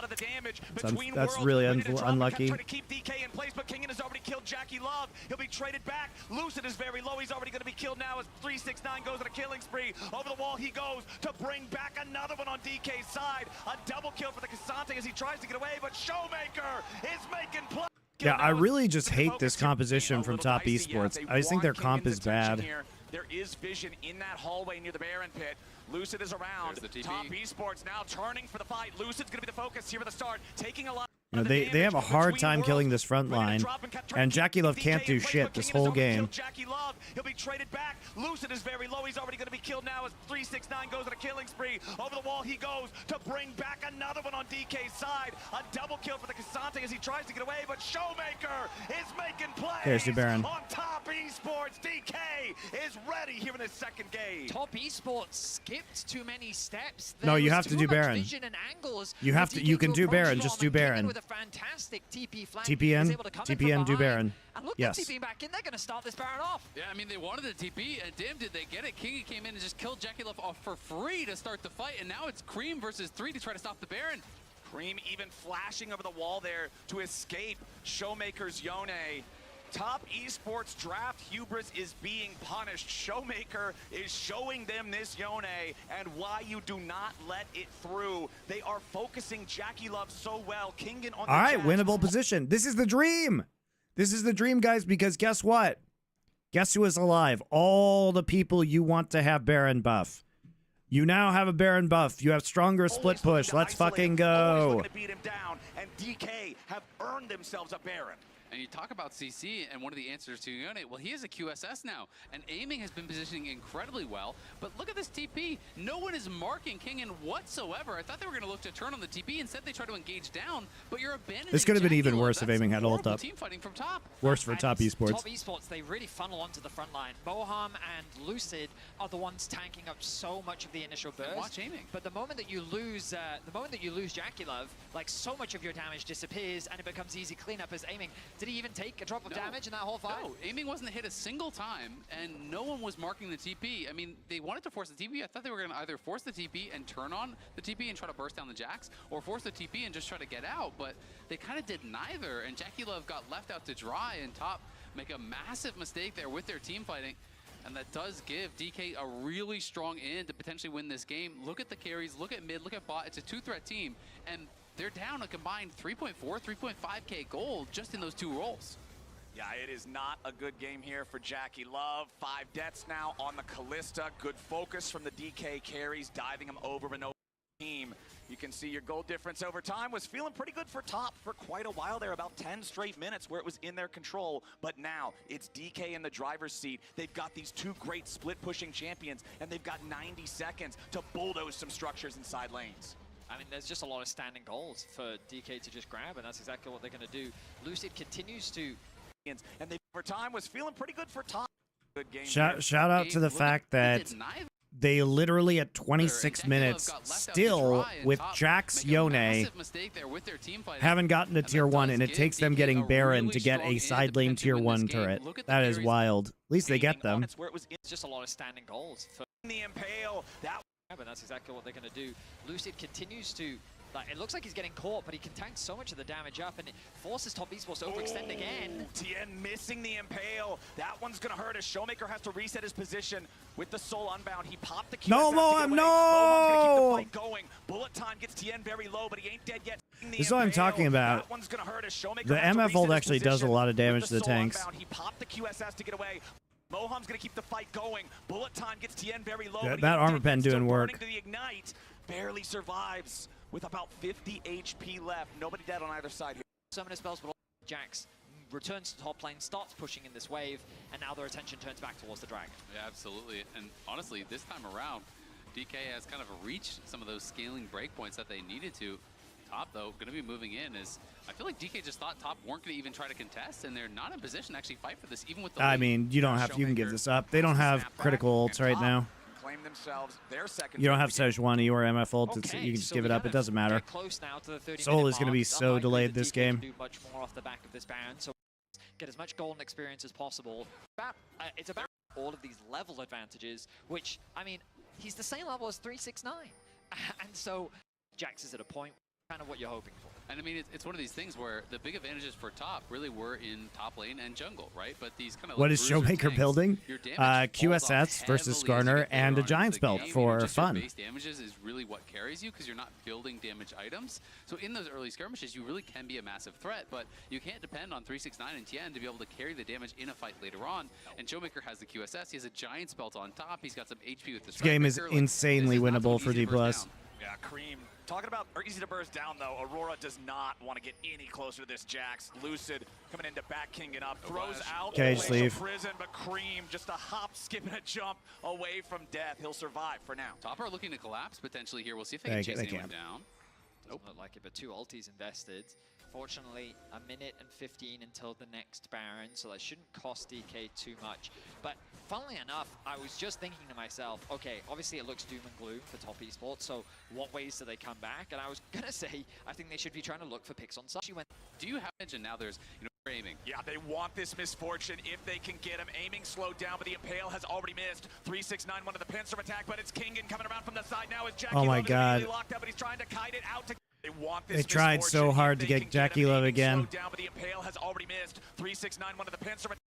It's a good Leona ult, so he has to cleanse it immediately. Then King comes in, but Jackie flashes. He's trying to kite it out to get away in time. Kingen down to 1/3 HP, but Showmaker's into the back line with a fade seal. Jackie still under pressure. Showmaker snapping back. Top esports with an HP advantage, but nobody dead on either side. Third and Tofo strike comes out. 369 looking to keep the chase going. No kills, but Baron is available. Showmaker Baron's used TP rough, especially and because flash in that fight. Showmaker Kingen used a TP'd. flash as well. We'll see if DK can get back in position in time. Showmaker's trying to heal up off the red buff. He's going to actually kill the red buff for his team. He's life sealing up off it, but here comes Kingen again. MF still has Jackie Love ult. is off to the side by himself. Jackie Love at low HP, but the rest of the team is ready to try to turn. Mako with a shattering strike. Top esports. Both bars are now going back up for DK. The mid tower is going to drop. Top esports need an opportunity for reset, but they're not going to be given one, as DK is just going to put the pressure immediately back onto top as they start the Baron. Beautifully done from DK. Now they're the ones forcing top esports to respond. 369 against Kingen is not feeling good for the Cassante. Kingen! Game, not against the 3-item Jax. TN wants to try to dive through the wall, but instead he has to flash away from the solar flare, worrying about getting bursted down himself. The Skarner not tanky enough at this. V5 aiming with a single shot back at the Jack self out. Showmaker looking for an entry into the fight, and Okay. goes unstoppable. Bullet time cuts down Mako. Aiming walks And way top too far esports forward. Why is he force him to chasing 4, Jackie? V5 aiming with a single shot back at Jackie Love. TN He hates coming his in, summoner aiming spells. with He was flash like, away now as the what if I engage use from flash Mohawk ain't gonna be instead? good enough. He's down to about death's door, and they finally get him. Aiming Takes trolled the that. kill. Lucid's trying to get away in 369. Aiming Love. completely Showmaker trolls looking this. for an entry. They get the kill, and they could just push out the side lanes and do Dragon or Baron. And instead, Aiming decides to walk up on the Callista. Aiming with a single shot back at the Jackie Love. Get slowed. Have to flash out. Can't do damage because he's sidestepping the Skarner ult. Can't. And the thing is like, this is fine, guys, if you still have MF ult up, but you don't. So you can't provoke an engage because you do not have the MF ults in order to counter engage. Top esports. Kingen swoops around to try to cut the wave, but Top just found a miracle. It's all nines for 369 in this Why one. why are we Taking why are we over going on after that the fight, gets shit him on ass aim, Callista flips in him this game? Like, gets the 1K what showdown. is happening? And now they're going to be looking for Baron here. Lucid is 2 minutes into the game for his team, but losing An incredible Top esports. Get to the pit. The Baron's going to be claimed by the Aurora of all people. Cream's living the dream. Kingen has find a way to and as long he's slowing him down. And honestly, a great push. They saw them walking through the river. It just had the read that they might be going for a recall in that. If they're going. Jack Show completed for Jackie Love will help him against this. Yone and Jax trying to dive onto him, but it's still just a single tank item against two very fed divers. Arm guard now completed for Kingen's Jax as well. Top esports still looking to push onto the tier 3 turret. Mako on the front line, got to be a little bit careful. Jackie Love saves him. Top esports backing away for now. And Cream has his death cap now completed. He is solo AP on that team, so he is going to be a massive threat. Okay, tier 3 turret, just about dead here in the bottom lane. Just about dead over in the mid lane as well. Lucid's going to be dragged back by the Impale. Cream goes between worlds, and Lucid is down. King into the back, trying to cause some disruption, but he's going to be hurt next. Moham about to drop. 369 here in the front line. Needs a little bit more damage, and again, the Cassante will not stop. Kingen's on the run. Top esports looked like they had no shot I left, think this and was a now they very are winnable pushing game from into D+. the They just kept getting caught out base. stupidly. Showmaker, Kingen, and aiming all still alive. A lot of really With bad all five fights, I men think, still from ready D+. to go, but they got to be careful with some low health bars. Showmaker goes in for a fate sealed. Big bullet time. But it's okay. These bums should get eliminated before quarterfinals. I don't want to watch this garbage-ass team in playoffs. Nobody wants that. All right. I'm going to go to the bathroom, guys. Then we start This this. is the full VOD of the matchup between HLE and FlyQuest. Let's dive into the picks and bans.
All right, here we go. We're back And I'm hoping that we get to see from some some innovation North from America. FlyQuest. The I do Ivan like how respect they've ban started to already, put this the timer in the Renekton top to let respect people know when the game ban. actually Look, starts. That's a man of confidence.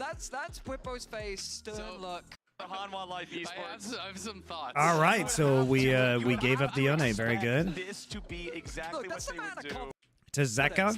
That's Whippo's Yeah, face, seems fine. stern look, So there confidence. have been rumblings, from the FlyQuest camp that they're cooking some crazy stuff up, that they're looking to surprise some teams. So hey, if you All right, they want to play believe to be a Quad's true counter famous so far this Cassiopeia into tournament, it. We're taking Callista early on here. And they did lose that. It's literally the same shit that we saw in the last game, except they'll be able to play it a lot better than D+ Hanwha. Another one. I'm with you. Yeah, Isaac, your responses to what Betty has So the idea here, Yone goes in and we Mumu and Cassiopeia ult him, I guess. Talked about So we're gonna try and kite and counter engage. Sports banner with somebody who can be aggressive in. He does. Yeah. And I mean, I think They're just gonna take Kai'Sa Rell, I guess. really good because Oh, the Urgot! I said Urgot Urgot was gonna be played by Whippo at least once in this tournament. I mean, I think No surprise. Like Renata is. Yeah, surely we lane swap here, right? I do think the draft is strong from We're Hanwha. but at the same time, if things start to go bad at all, they are going to go It's very low really range. bad. You're going to get run over by a comp like this. So the problem here is that this is all extremely low range. It's basically a melee composition. And you probably, I mean, I don't know about all of Urgot's like side lane matchups or his timing, so I'll be interested to see this, but surely we just win the side lanes. And the thing is, if you're running a 1-3-1 as Hanwha, you can always collapse with the Kai'Sa ult. So That can, win out in both they the side lanes. I mean, I would just play skirmishes on the split map. I would not try and engage on FlyQuest comp in a 5v5. But they are very low range. Fight, you dive in there, all of a sudden you're a Mumu ulted, then there's a hostile takeover coming. They're out, both your low VS range, to be flood. fair. You can't really, have a lot of mobility in those situations. But Can Yone still snap back if grounded by Cassiopeia? I don't know. I assume he can.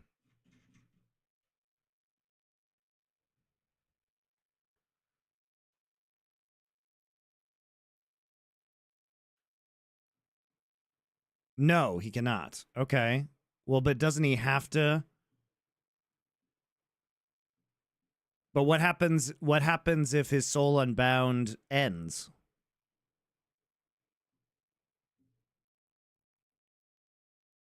Like, he can only do it for 5 seconds, so what happens if the cooldown activates?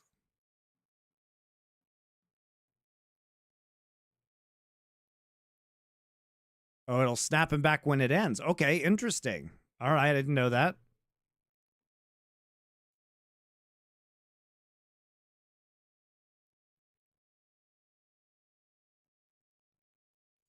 There we go. Well, thank you guys. at the same time, HLE have the ability to just individually outplay in 1v1s and 2v2s to win those skirmishes, to play the map better, and I think that's where FlyQuest could really struggle. Yeah, my instincts for the FlyQuest comp is a little low range, right? But the advantage is that HLE all want to come to you. So there are ways HLE also is very low range, right? The question of laning, because it's not like you're going to get poked out on an objective, but you probably do lose the side lanes here. Account on lolesports.com and watch Worlds live to earn exclusive Worlds emotes, icons, capsules, all sorts of good stuff. Log in there and get yourself some of that, as it looks like nobody's doing anything super out of the ordinary, super unexpected here early on. But it does feel like in any kind of full 5v5 situations, FlyQuest would have a lot of advantages because HLE want to play into them. I know. And the Cassio ult, Mumu ult, Renata ult are extremely good. So I do favor FlyQuest in the 5v5. But the question is whether Hanwha can actually get side lane pressure with Jackson Yone and then use Kai'Sa ult to get man advantages and man, skirmish well. That's what Hanwha should want to do. Like, well, what could they do to nerf lane swaps? And he's like, it doesn't matter how Fly's comp much is you very nerf good, though, it, I think. they'll just find a way around it because it's what pro players But do. I don't think Hanwha wants to play in the for 5v5 example, they'll do versus other them. stuff, and it's pros, man. They always try to find the most optimal way to break your game. I mean, the reality is, like, there's ways they could do it, but you have to do it, you know, it kind of have to be very, very extreme, right? Yeah. And then And it's you things that definitely are can going bleed to over lane into solo. swap if Well, you're turns out that Hanwha would into be pretty this. tough for people who are playing Vayne into Caitlyn Syra in solo queue, so lane top. Turns out you lane swap, don't have to deal with either of those. Yep, and for HLE, But you the guys thing were already is, the talking lane about it swap during does the allow draft. Inspired to We're like looking at power them farm and to the 6, power of which the is split very pushing, the good. power of the side laning So against FlyQuest FlyQuest, gets, fight you know, draft. somebody's It is happy just regardless for brutal. Now, FlyQuest. the reason why this Okay, strategy Doran is simply TPing bot because We're they looking see at them Renata and the mid. power of the split pushing, the power of the side laning. Turns out you lane swap. Okay, so deal with basically either they of those. see Inspired Yep, and right for here. We HLE, see that you on guys were already Vision. talking about it They during then the ping draft. red We're buff looking at and they them and the realize power that of the he's split going to pushing, the power Krugs of the early. side laning. So because they know he's doubling back and because they see Against Renata mid, FlyQuest, it's actually just a fight free draft. It is TP just Whippo top. into the Now, bottom reason side. This why is just this free strategy TP is from typically Doran to catch the avoided is wave. 'cause you can slow stack the wave and you can dive him level 1, and that's why we saw that adaptation of, you know, supports or AD carries laning with the top laners so they can get that XP. But FlyQuest just said, you know what? Whoa, flash disdain from Whippo, immediately going after Viper. Flash for flash, summoner spells up there as now HLE making their play here in the mid lane onto Quad. He'll get stunned up, gunned down first. Disdain from Whippo, So immediately Renata going goes after bot Viper. side Flash then for flash. because they know. AD carries laning with the top laners so they can get that XP. You can So the thing is, they know exactly where The split Amumu pushing, the is power of the side laning. because they it's just the information. So they know he took Raptors first, and then they watched him walk up here because they have a ward here. They don't see him at red, so they know he's on Krugs. So they expect him to Against cover saw top that side adaptation of, you know, because of the supports timings and or because they AD still don't see him Summoner on spells red up there. buff. So they probably assume he's over here, right, and coming through. So they know there's not a jungler there, so that's what prompts the all-in, and they know the As support now spot HLE side. making their play here So in the mid Quad lane shouldn't be onto walking up here, just said, you know is what? really what it is. Whoa, flash disdain from Whippo. The level 1 wards did a Immediately lot of going work after for Viper. Hanwha. Flash for flash, summoner spells up there as now HLE making their play here in the mid lane onto Quad. He'll get stunned. Those up, level 1 gunned wards down were first incredibly blood. valuable. HLE. Nicely done. Didn't even need Zeka to get Now they know involved where in the Amumu play. is. Delight and Peanut group up and knock down Quad. It's an opportunity to go disrupt him right now. This is very annoying by They Peanut. were there waiting for him. Peanuts. He's Peanut almost does slowed not down have his smite. aggression. And a duel between our junglers here. Reminder, this is He's He not gonna didn't slow have down with his smite. aggression. And I think he barely didn't get it up. Junglers here. Reminder, this is your Mercedes-Benz featured matchup for this game. Inspired versus Peanut. That smite fight already starting them off here in the head-to-head. I think Peanut just barely didn't have his smite in time. It was coming up as that red buff did go down, but Inspired going to be pretty happy, clears away his topside camps, and it's just going to be power farming on this Amumu. And now we do have these 2v1 situations, and the question is, you know, which top laner will get pressured more heavily? Definitely the expectation is that it would be Doran, but already has a few levels here and definitely not in any sort of threat to get dove. And you know, with Hanwha Life already on the board, with Delight and Peanut working together to get that kill in the mid lane, I feel like if you're FlyQuest, you have to be thinking about the fact that Delight has already made what has been the play of worlds so far on this exact champion. Yeah. You've got to be respecting this guy and what he can do on the realm. I mean, he is just insane playing these engaged champs, you know, finds these angles, these tiny opportunities, has no hesitation, instantly goes for it. You really do need that killer instinct and that ability to evaluate plays at such a rapid level to be a top-level engaged player like Delight. Yeah. And all I can think of in my head is when he made that play, he's on a horse. Like that. Like, I like horses. Yeah, yeah. Anyway. Did you notice it's metal? Wow. Peanut sending his sights on mid once Golly. more. Right. Peanut for now, though, just going to steal away that chicken camp. Quad still doing whatever we can to try to farm up against this Yone. There are a couple more minions for him to farm, but Zeka enjoying that early little bit of a CS lead thanks to the kill that they got on Quad. Exactly, and not only did he died and lost Flash, and Zeka didn't even have to participate, so he still has his summoners available. So now again, when you're playing range versus melee, the way you create advantages is you push, and you poke, and you harass, but you can't do that without Flash because you're exposing yourself to ganks, to these setups so easily. So, you know, getting that early kill, not only is it just good to have that gold over for HLE, but it really shuts down Quad, even in the 1v1. Now, I will say that when I kind of look at the minimap, I'm keeping track of that is a loud dragon. Very I was loud dragon. remember that Viper doesn't have flash, so I was actually expecting. Okay, Inspired so to we're maybe back in consider standard hovering lanes around bot lane, now. maybe looking for a play, a potential gank. They've also got good vision coverage. Wibbo around the doing bot really side well river, compared to but his Doran back when is it comes taken out to towards the top CS. side. Now, that does About allow half him to level come from ahead. Wibbo to push out that stacked wave and go back to base safely. But keep your eyes on Peanut. I feel like that the great thing about Peanut and why he's so regarded for his jungle pathing is that he's always in a good position to play around his laners. And again, he's in a position to make sure that bot lane has that good coverage. Also, his camps are now reclearable on the bot side of the map, so he can start pathing his way to top. And as he's for a nice game. Yeah, we'll see if he can find that opportunity. Inspired, though, is going to be working towards an AP build here. You know, should be that Leandry's first item for Okay, the so Grubs. Oh, actually, we're going to dive him? On these guys. Bwipo finding his ulti now. Doran be taken a little bit low, but not low enough. I'm gonna dive him, then transition in Grubs. Executed by the HLE top and jungle duo, and the massive minion wave now. He has just TP though. Up by the turret, as at least Inspired claims the Drake. A little bit of a silver lining here for FlyQuest. Yeah, that's really tough. Whipple will be able to TP back and get a good chunk of that wave, but losing a lot of minions there. And it was just that early chunk from Doran, had the XP advantage, immediately jumps in, pops the ult, chunks down Bwipo, and you can see Bwipo tried to bend that ulti around to not hit Peanut and hit Doran, but couldn't actually find the right angle there to do so. Inspired up here will at least be able to take a grub or two away. Ooh, Zeka taking a lot of damage. Here will at least be able to take. All right, so you see how Zeka handles this. Ooh. Zeka taking a lot of He damage just there walks in forward mid, out of the but miasma. the problem too with and the snaps Urgot is, back. remember, even if you hit the ulti on him, it does have a couple of seconds that the guy is stuck in the grinder before the execute happens. So if you're already super low on HP, sometimes you'll die in the animation and you still can't get the kill. Void Grubs will be mostly secured by Inspired, is the 1 for HLE, 2 for FlyQuest. And at the end of the day, it's still quite a close game. It is just that 500-600 gold separating the two teams right now. Even with those early 2 kills there for HLE. So FlyQuest are going to have their opportunities, and we'll just see. Oh, wow. Nice buffer there from Zeka. Anticipates the ult, snaps back. Urgot main here. Yone E running out, pulls him out of the grinder. Yeah, that's a bummer.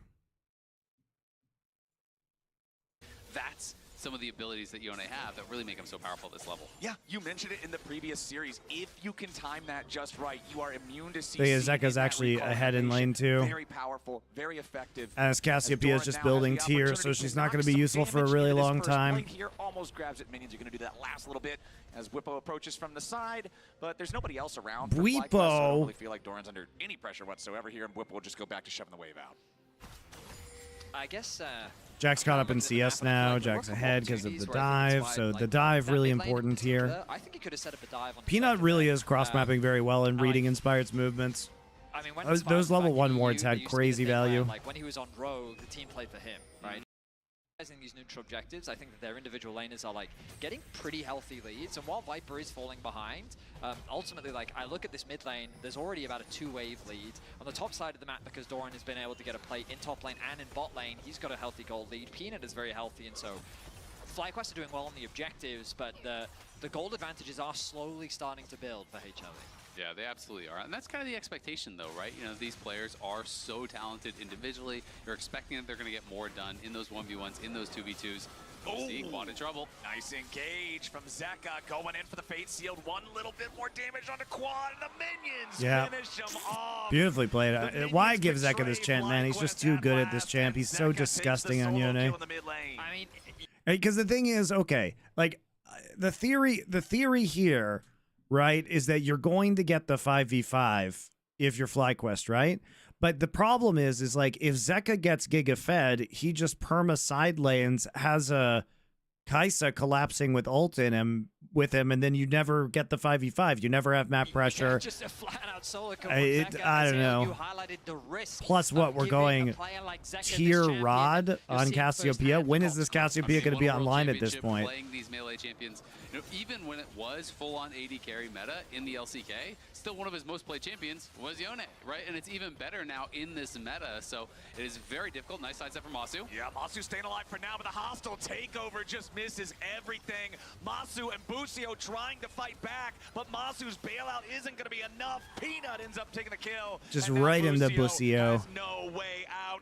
HLE, the easy 2v2 here. Jesus. And then the Jax gets fed now. You kept the Jax down. but you prioritize getting Drake over covering top side, so now the Urgot doesn't do anything. Yes, this is a yikes, guys. So it is very difficult. Nice side set from Masu. And they're over pushing, and we miss the ult. We try to get bailout, and then proc rend, and we get rend, but it's nowhere near enough damage. Doran actually didn't even have to go back there, I don't think. They just stayed in. 2v2 here gets Doran paid back in the mid lane. Doesn't matter if Zeka dies, it's fine. On the board, but HLE are still doing better. Yeah, that ultimate from Busio was just awful, though. If he actually connects a good ulti, even if he had to flash reposition, if you hit both there, that is a very playable 2v2. Potentially you force flashes out or maybe even get a kill. Instead, it cost them so much on this top side, but we're going to watch and see how FlyQuest did get a kill here on Zeka. Down at levels. Dash. Oh, but a nice punish. Flashes in, connects the E, the follow-up from Inspired. Pretty aggressive play by Zeka there, like dashing forward when he doesn't know where Inspired is and his team's making play topside. Whatever. What's to come for Zeka later on into the game. But right now, Zeka finds himself in a very... Always looking at the bright side, Azael. That's me. Now, FlyQuest are going to move their bot lane in towards mid. With the Dragon spawning in about 30 seconds, they can leverage this to try and get prio. But notice once again, Zeka now off in a side lane, very close to that play to the Ruin King spike. And it's also just so problematic because Doran, obviously, when you pick Urgot into him, you're trying to win that 1v1, you're trying to get ahead of the game. Doran has been so accelerated because he's been playing with Peanut very, very well. He's picked up 2 kills. He's for an aggressive, very far behind, but the early gank put him in a tough spot, and then Zeka finds this. Oh man, they're gonna get the grub buff too. This is so bad, actually. It's actually so bad. Sacrificing these early objectives to get his laners ahead, and now we just have super powered side laners. These next objectives. So now they're the ones with position over Dragon. They've already secured the grubs. They've gotten themselves 4 to get that small grub buff, and now they should be able to rotate over to the bot side river. 4 kills. I think it is pretty important what you mentioned, Betty, is critically crossing that threshold for spawning the little baby grubby things. I can't remember the name. Guys, don't fight HLE. You do not have to fight. That's what it is, yeah. Baby grubby void mites. Little baby grubby things worse too, though. Yeah, for Hanwha Life. So they're going to have that extra pushing power with this comp that already has 2 incredible side laners who are both doing great at this point in the game. Suffocation around this bot side. There is that one deep ward near the red buff that FlyQuest could potentially use as a TP option for Bwipo, but yeah, it's so difficult to approach this, and Inspired's not even going to try. He's going to go back to clearing. And Amumu with a very fast clear speed, getting to a good point, but again, it's still Peanut that has the gold advantage for now. They set their sights on a potential play on top side, but again, like, God, this vision from Hanwha, from start to finish, has just been so good at keeping track of exactly where Inspired is and what options Peanut has. And I think it's just Peanut kind of picking up where he left off in the LCK. This guy has been so good for HLE this year. And we do have Busio reading that there could be a potential dive here, so is going to cover quad, and I think that's a tough dive into the Renata with the bailout. You know, won't be likely to look for that. So FlyQuest are going to be able to get something on the top side of the map. They do get first tower there for Bwipo, and that is going to pull them back within 1,000 gold here, but we'll see if FlyQuest can really match up when it matters at these objectives, because it is just kind of this slow-moving game that it feels like HLE are winning out in, and they're not necessarily going to give you those 5v5s when you want them. They can just play through side lanes. You haven't stacked early dragons to do anything to force HLE to fight. They can just play the game on their own terms. I mean, we were talking back in the first series about the difference between having enough gold to just brute force the game versus the burden of execution. And I feel like for FlyQuest, if you tell me, oh yeah, FlyQuest is going to be only 1,000 gold behind the LCK #1 seed with even Drake's 14 minutes into the game, you're all right with that. But then you still have to Sorry, it was just a delivery. It was just like... It was I'm serious. They're a good team. I know. Thaddeus, we are North American commentators. We have been conditioned to your team lost to the really minor be region. fighting as the only No, sorry, I was just... We're just trying to fight. No, it's fine. I didn't mean to offend. I'm sorry. No, you're good. You're good. He's not good. Don't lie to him. HLE just kind of running this game right now. It really is just a matter of playing to win conditions. Another objective. Like they stopped the roll on the little bit, on the try to Dragon get a Soul, little so bit they more get vision, that. They're have some taking control all over of the enemy objectives jungle. on We'll the sit down map. board and Delight They will have the split immediately push pressure clear it back now. out. They have their Bottom solo Casio laners gets doing well. two They stacks have of Herald. They Ages. have Zeka Void happy to Mites. just keep Like, playing this it's side lane looking game, now good. pushing onto the tier 1 in the top side. Only turret in the game claimed so far was the tier 1 top. FlyQuest killing that from HLE, but now it's going to be traded back for the tier 1 mid. Okay, we can go As top that one lane. will die to the Rift Herald, thanks to Peanut, and he will now steer the Herald. Wait, we Okay, saw this from let's see if he can make it all the Showmaker way. earlier. Can he drift around? Can he make it all the way? It's a tight turn here. Oh! Ah! It's the exact same Yeah, play, yeah. that corner is wider than it looks. There's like a little bit of invisible wall next But to not it. as wide as this man. Yep, Whippo is wide enough to stop the Herald from Yeah. walking. I have no. Actually, he was on Yeah. Fnatic when it started. And it was because every time when he went over to shake the player's hands after a game, it's yeah, exactly. And the kill score concern is so That is concerning. Yes, I agree with you. he's becoming stronger, but inspired. Oh. Okay.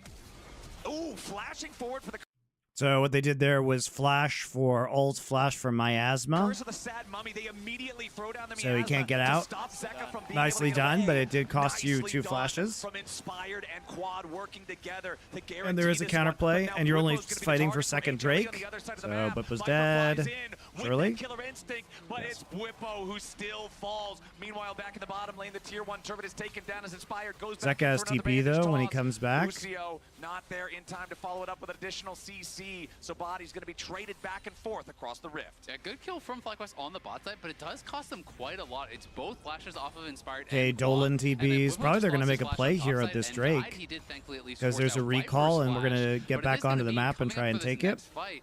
It's going to feel pretty hard We have to Hex play. I don't gates. think that FlyQuest can actually contest at the next Dragon here with no flashes on your entire top side of the map and flashes on all of the I don't know champions about those over on flashes, HLE. man. You Yeah, literally Crucially, traded a Doran, kill he for was a the one kill who and a was turret for a little bit behind turret, because and of you that had to use first 2 outlet that he got. flashes Now to you do can it. see that he's regained a gold lead thanks to the kill that he was able to secure.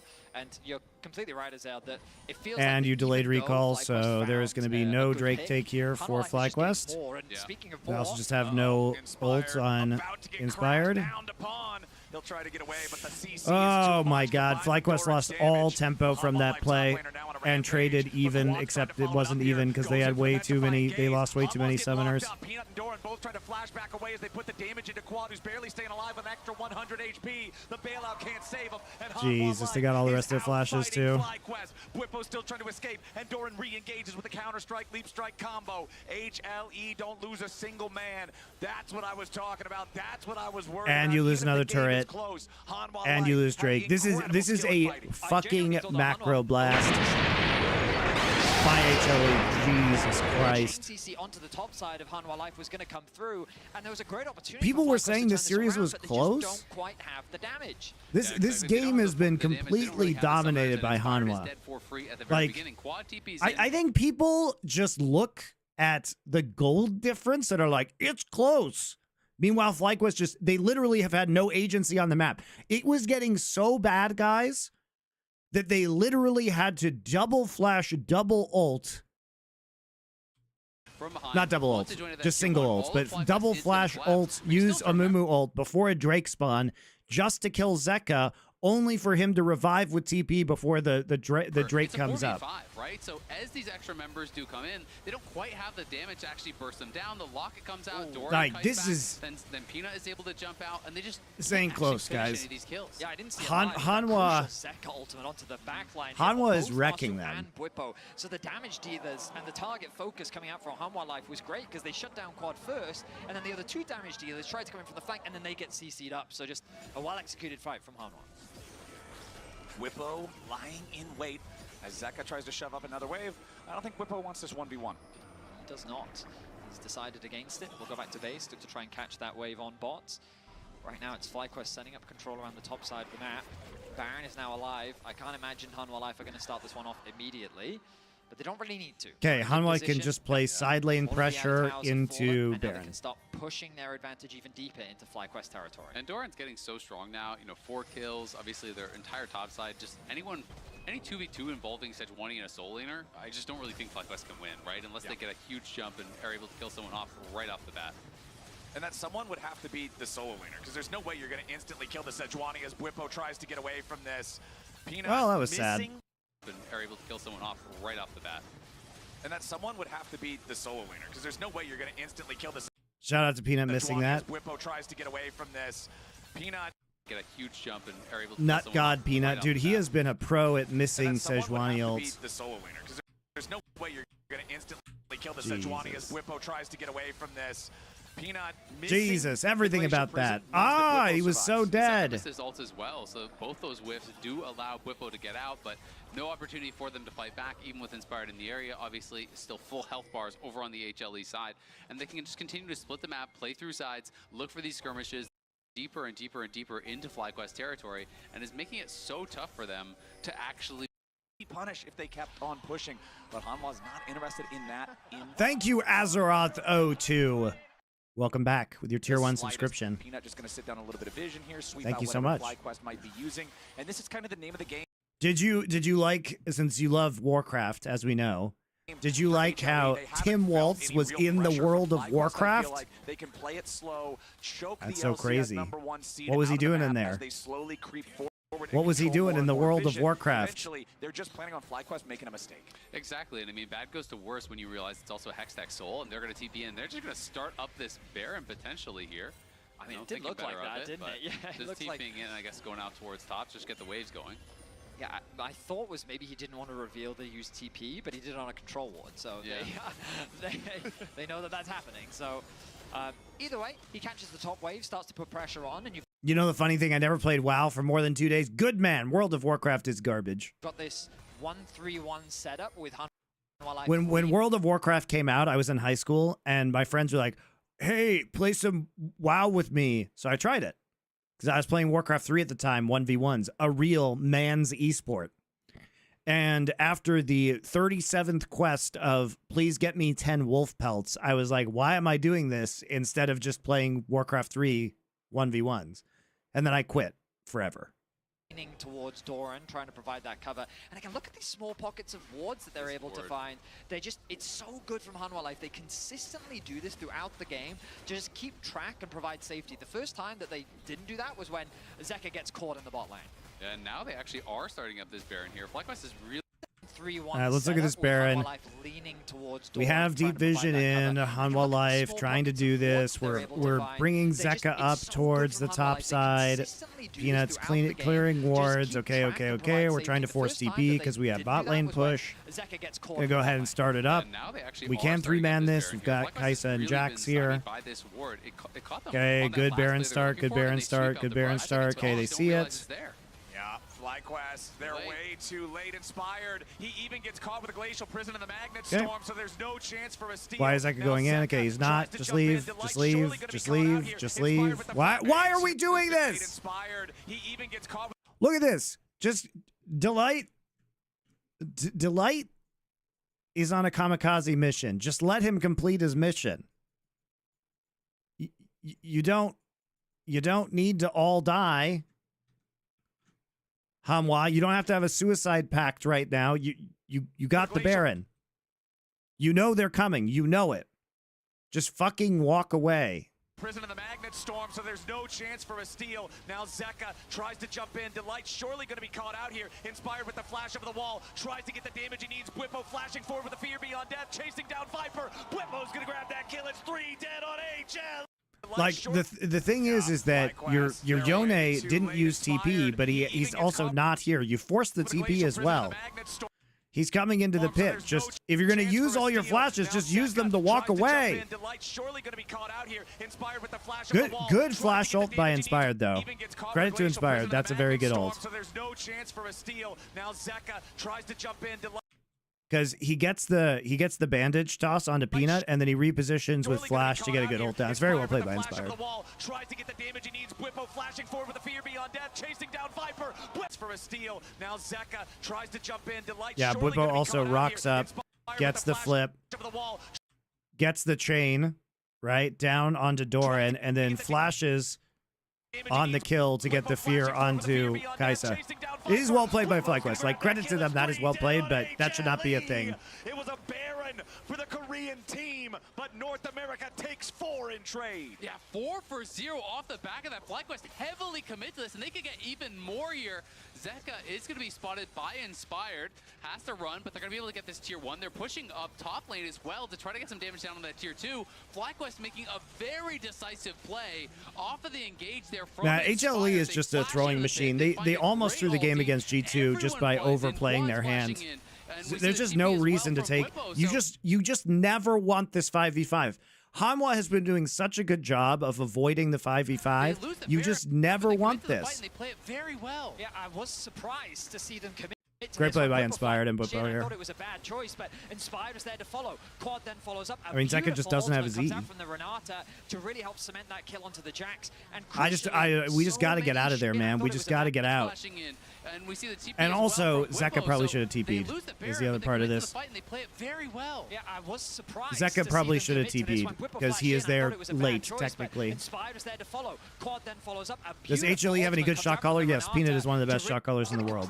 That's why they shouldn't be doing this shit. Crucially, deny this Baron. Minus 1.9k, the Baron power play. And the gold is really now within striking distance. But again, the question becomes, can you win the next fight? Because again, you look towards these summoners. Uh-oh, that's not a fight, man. That is an execution for HLE. They catch Inspired right there near the Gromp. They pick him off, and it's 10 seconds to go until the Drake spawns. That'll move HLE to Soul Point. Exactly. Soul Point for that Hextech Soul. Very problematic.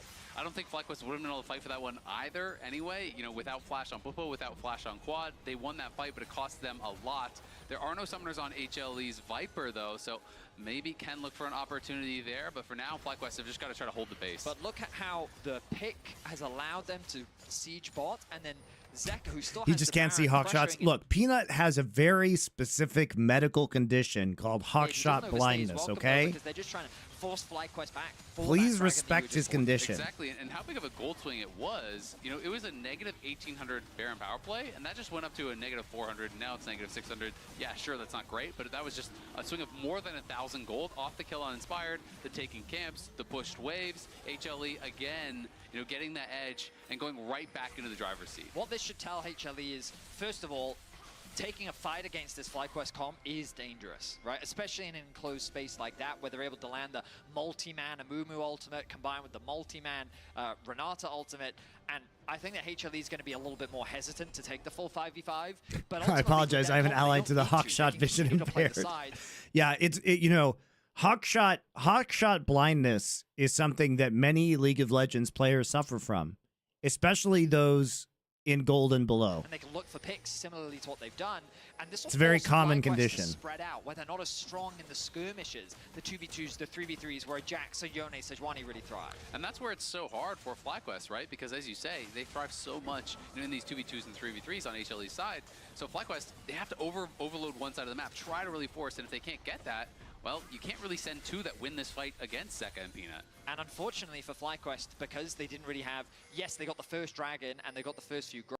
Soul, 4 minutes. They are within strike next fight, Baron. You can see Kaisa at the 3 fully completed items now. You've also got 3 full items completed for quads. Cassio, there's your Glacial Prison. Zeka wanted to jump in and follow it up, but Inspired chases him back to the Soul Unbound. That's hilarious. Arrive from Bwipo. Zeka with a flash away, barely staying alive. Hostile takeover forces out a couple of flashes, but doesn't get a whole lot. Delight's now going to be put into the grinder. Fear Beyond Death finds him. Inspired, and the rest of FlyQuest chasing after Peanut now. Masu, takeover. Oh, there's your Glacial Prison. Zeka that is so funny. I mean, the TP location is just perfect as well. But, like, does this work if Inspired doesn't follow him with the bandage toss? I don't think so. Fear Beyond Death finds him. Inspired, and the rest of FlyQuest chasing after Peanut now. Masu, spear after spear, and he's ready to go. It's 2 dead on HLE. FlyQuest. And they get the kills. They're pushing the tier 2. They're trying to defend the base on the other side, though, as Jax is pushing here into quad. Crucially, we once again... Viper with the killer instinct. He goes in after Masu. The bailout is not there in time. Oh my God, Viper is such a hero. Shows his fangs. Wow, incredible play there from Viper. I was just about to highlight. He said it's Vipin time, and then he just viped all over them. That Hanwha Life have to respect. They tried to force a pick onto mid. It turns into a bigger fight than they were expecting. But in the individual skirmishes, if you can find those, Viper proves how Hanwha Life are able to find those opportunities. Yeah, I mean, that is just huge for HLE. When you get a big play like that, you start to build some momentum, and then it's a bit of a backbreaker to have an outplay like that coming through from Viper. Finds the angle, gets in, is able to finish off Masu even through that bailout. And Masu quite behind now individually as far as the gold is concerned. We can watch this fight one more time, though. Look at that cleanse. That was instantaneous there from Masu. Is able to sidestep the ultimate as that follow-up from Zeka. Really well played. And it allows FlyQuest to just pile in here, go for that first initial kill. Great there, TP from Bwipo, too. Great reaction to Inspired getting, you know, they turn it onto the Sejuani. landing now, the banish though, toss. Back to live. Back to live, and Bwipo is in a 1v4. Sterix Gage to try to keep him alive. Inspired jumps in. Hostile takeover forces HLE back the other direction. Peanut now in some danger himself. Right back into the grind. The Sterix trolling, man. One thing I'll say about Bwipo is he's one of the best Sterix users in the world.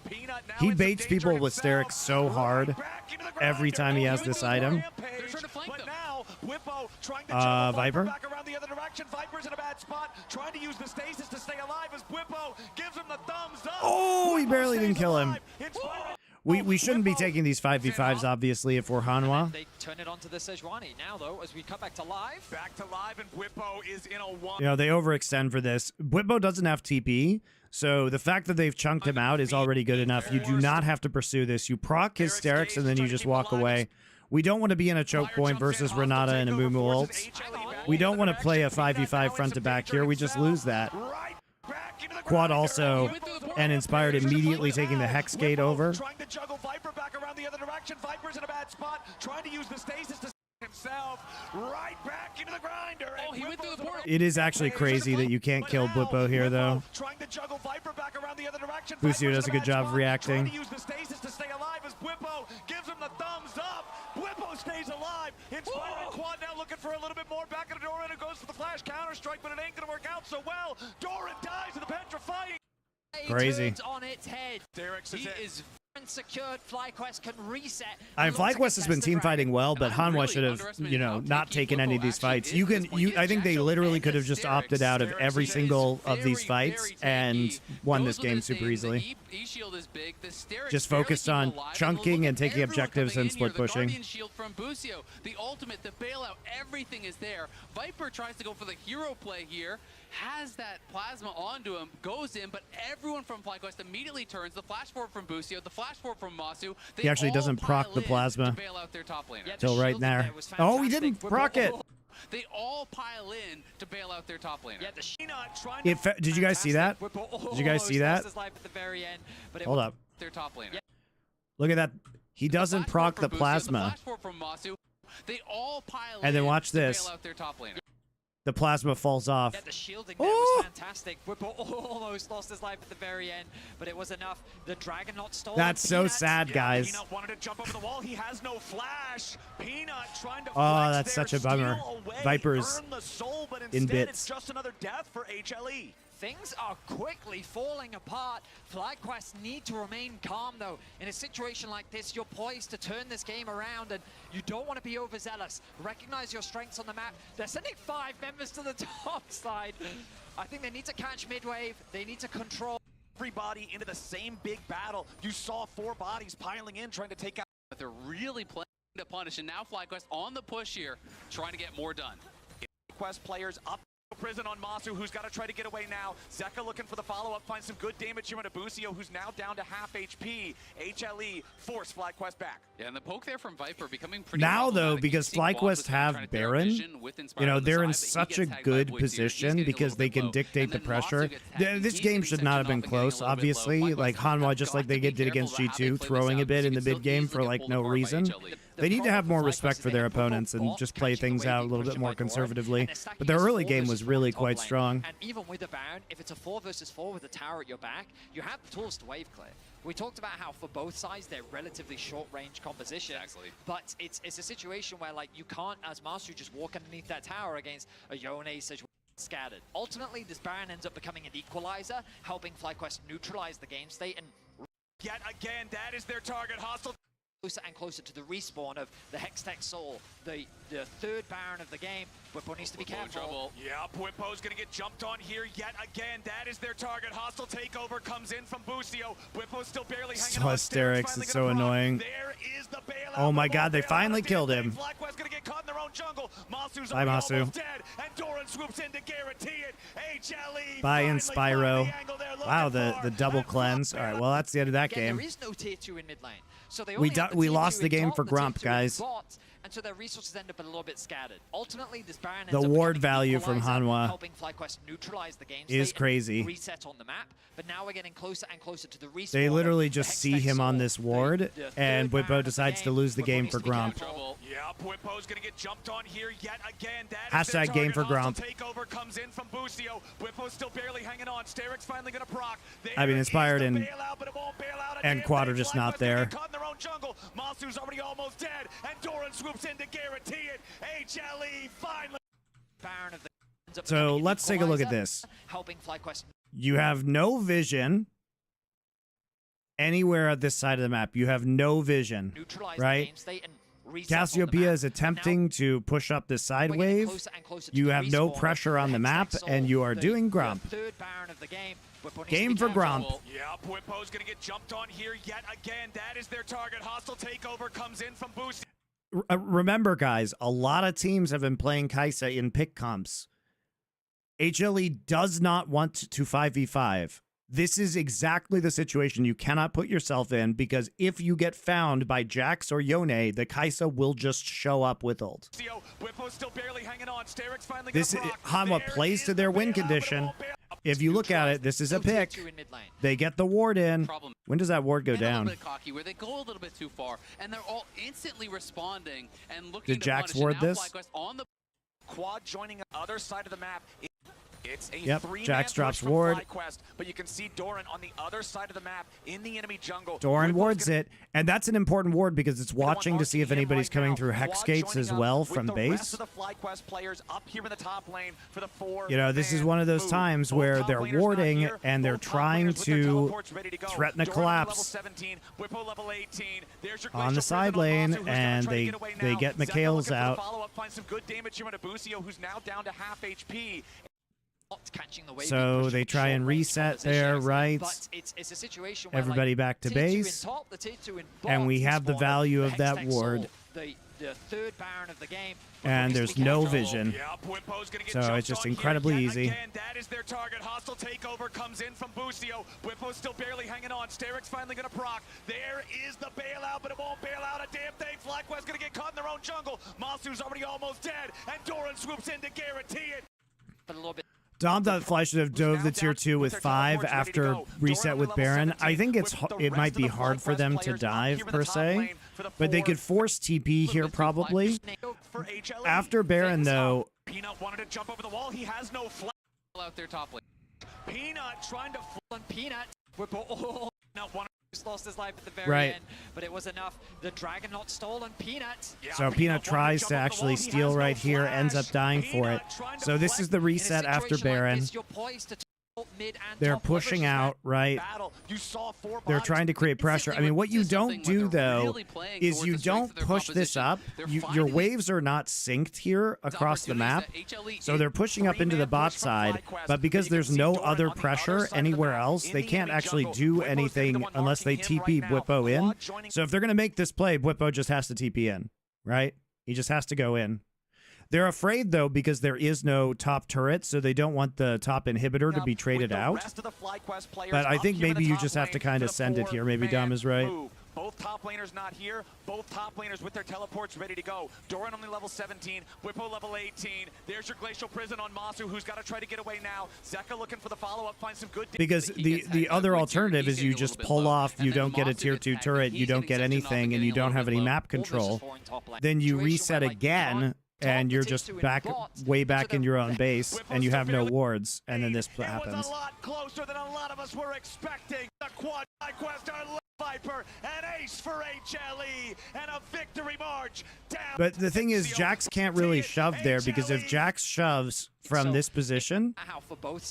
Hold on. Masu gets 4-17. Whippo If Jax is shoving from this position, then you have a 5v4 on that side of the map. So probably Doran has to TP regardless. On Masu, who's got to try to get away now. Zeka looking for the follow-up, finds some good damage here on Abusio, who's now down to half HP. HLE force Flag Quest back. Yeah, and the poke there from Viper becoming pretty problematic. But they just like reset again.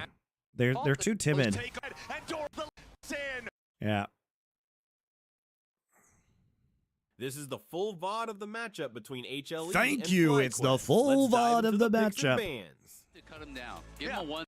My prayers. His parents Aurora only gave and his brother Yone one are sword? both Thank gonna be you. down. Oh my god, are we still on the swords? Aurora LOL and Yone event are banned VODs away, disembodied as Ivern voice. and Cassiopeia are also banned out. HLE, although they got the win in game number 1, apparently they are not used to the Cassiopeia. They don't want to be dealing with that one anymore. Guys are banning Inspired's Ivern, and the Cassiopeia was a bit annoying. And it's just a specialist pick, so we're back to first picking Renekton for HLE. So actually, FlyQuest has opted into the red side again. So what are they doing? He was diving in. At first, I thought, What are they doing? We're really prioritizing this closer. We're prioritizing.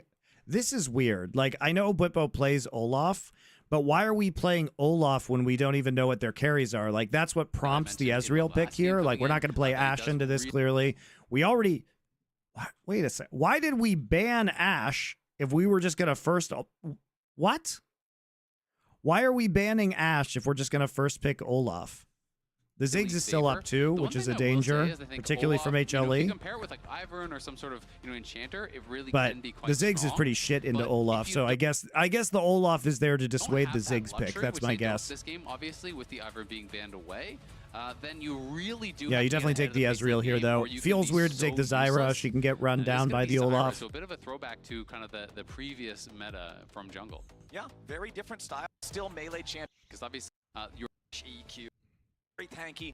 Smolder's a pretty smart ban here because champions like Zyra really do bring some pretty heavy AP threat. So it is something that can taking the enable Smolder a very away heavily for AP mid. comp. So AP farm was inspired with laughing Really? there. So I wonder if this is going to be like a really heavy All right. gank style because So Nunu is very annoying in that he can just run from lane to lane and gank very easily, whereas the Zyra wants to full clear. So the Zyra pick, I think, is super weird here in general. Why are we taking the Zyra with such high priority? But secondly, the Nunu pick is very annoying into Zyra because you can play a very up-tempo game. And it looks like, to me, the reason why they're taking Kalista Olaf is because they want to be really lane dominant and snowball off of the early lanes. You play against a lot of the Nunu one tricks and stuff. So what are we playing mid? Non-stop ganking, rolling. You probably want something that can actually all in with you, right? Nightmare to actually play against. I think it's more so that style than when you think back to the really old Nunu, where you think it's all about counter jungling. Most of what I have seen is more about fast pace in the jungle and then non-stop gank. So that's kind of what I'm expecting. So we're taking the Poppy support into the Kalista. What he brings out. He but I don't know if that's really going to be that effective early. You still have to lane swap potentially. I don't think so. And this is a pick. I'm really curious. Yasuo? Maybe in season 2. Maybe that's... Oh, I've got it right in front of us here, boys. Look at the monitor. First Nunu at Worlds since... So what we're trying to set up Yasuo ults off of Zyra and Poppy ults potentially? But this composition, like the thing that you really don't like about Hanwha's composition is that you have to be first. You have to have prio to play this composition, right? You have to have prio because you have no engage, right? You have no primary engage. Zyra is a champion where you want them playing into you. But how do you get prio if you're just, how do you get to Dragon or Baron Pit and first and force them to play into you if they're playing Kalista, Olaf, Nunu? Like, play Trist here? Play Trist here. I think Trist is a fucking insane pick here, right? Isn't Trist super good? 2017 play-ins. I'm just wondering if anyone even played it in a major region in all of summer. It's the guy with one sword. Wow, yeah. Oh, wait. We're just going for the safe one. Gotta settle. Thedius, I thought we were I think Trist is really good there. We were talking about we were having a serious conversation over here, Flowers, and you were just interrupting us. Yasuo wind wall blocks the snowball. I think it does, yeah. That's not an interaction I've seen very much, guys, but I believe you are correct. Can just knock the target up immediately, so there's your enabling for Yasuo on that one. Zyra ulti also setting it up for the last I believe the E also works from Poppy if you insta ult off of it too. Any displace counts. Exactly. I don't know if I like Hanwha Life's draft, though. No, I think Hanwha's draft is really bad. Like it's going to be really hard for them to take control of the early game, and they have to have the priority on objectives. Like this feels like a game where FlyQuest, because if Hanwha lane swaps, they can really just prio Drakes, right? Because you have Callista Nunu. I mean, the combination of consume rend is huge amounts of finishing damage. And you can just force fights forever around Drakes and force them to play into you with their garbage, no engage comp. Maybe I just don't fully understand it. It's just that when I look at it, like at its surface, it's like, okay, so you've got relatively short-range Renekton, and Renekton Yasuo wants to go in. Zyra and Ezreal kind of want to play from range, so they kind of seem a little bit at odds with one another. Okay. Meanwhile, I agree with FlyQuest's Videos. composition is very teamfight focused. Again, right? You've got a very solid front line in the form of Inspire. Let's see what Inspire does on this new. This is very interesting. So much of this game is going to be dictated by how the early game goes for Bwipo as well as for Inspired.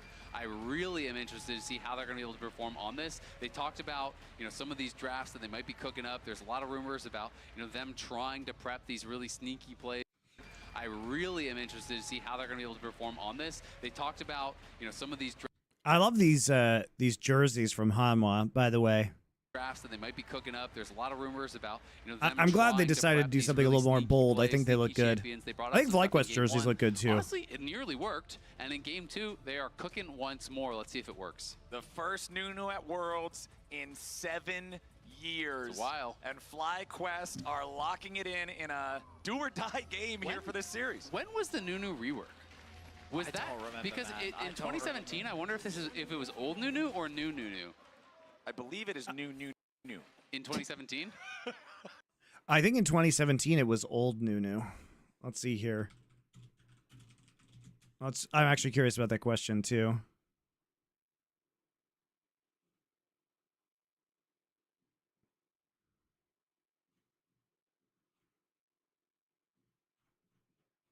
When was this?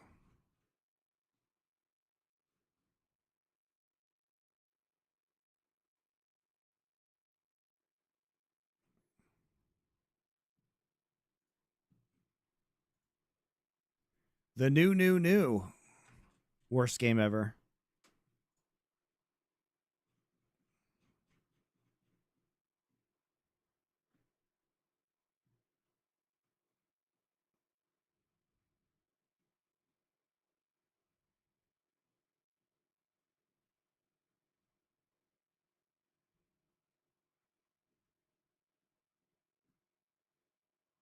.21.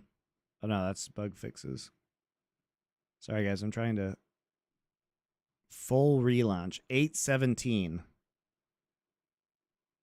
That was 2018, so it was old Nunu. It's the new. It's the new. New, not the old Nunu? Because it would have been interesting if it was pre-rework, and this would have been the first Nunu at Worlds, but either way, very cool stuff here. I sat there and said I didn't think it was maybe first time it was, but then I remember like old Diamond Procs Nunu. And I was like, that's the Nunu I remember. Now you're throwing it back. Like, half the audience probably doesn't even remember the old Empire strats where they sit in a brush. No, don't say that. The Empire strats with Karthus Nunu. Yeah. It's easy to forget. Where you just Nunu and Karthus ult at the same time. God. All right. Well, we're jumping into game 2. Of course, neither team is eliminated here for viewers at home if you are a Worlds enjoyer. The winner will qualify for the quarterfinals. The loser will move into the 2-2 18. Hey, let's see what inspires. Fearless Wolf, welcome back. Thank you for your Twitch Prime sub. I appreciate you, man. Also back in the mid lane, we're seeing the Hui here for quad. This is a very traditional control mage type champion. Very little mobility, but a ton of wave clear and a ton of range. The Severing Bolt specifically being that long range execution spell that it's got a lot of skill you got to express to hit it. It's pretty difficult sometimes if you are not immediately accurate. Yeah, it's absolutely true, but I think a lot of cases you're just looking to try to follow up on what Busio is doing. Yep. You use that point and click CC, follow up with the Severing Bolt. Of course, there is a tremendous amount of damage that can come out from Hui, but the wind wall can also be very problematic for you, right? So, Yasuo only has one sword, but does have a wall to make up for it. We're never getting past this sword thing. Now, swords are pretty important. It's true. What if you drop your sword? Yone has a backup sword. What does Yasuo have? Nothing. The wind. Yeah, he's got a wind wall. You just talked about this.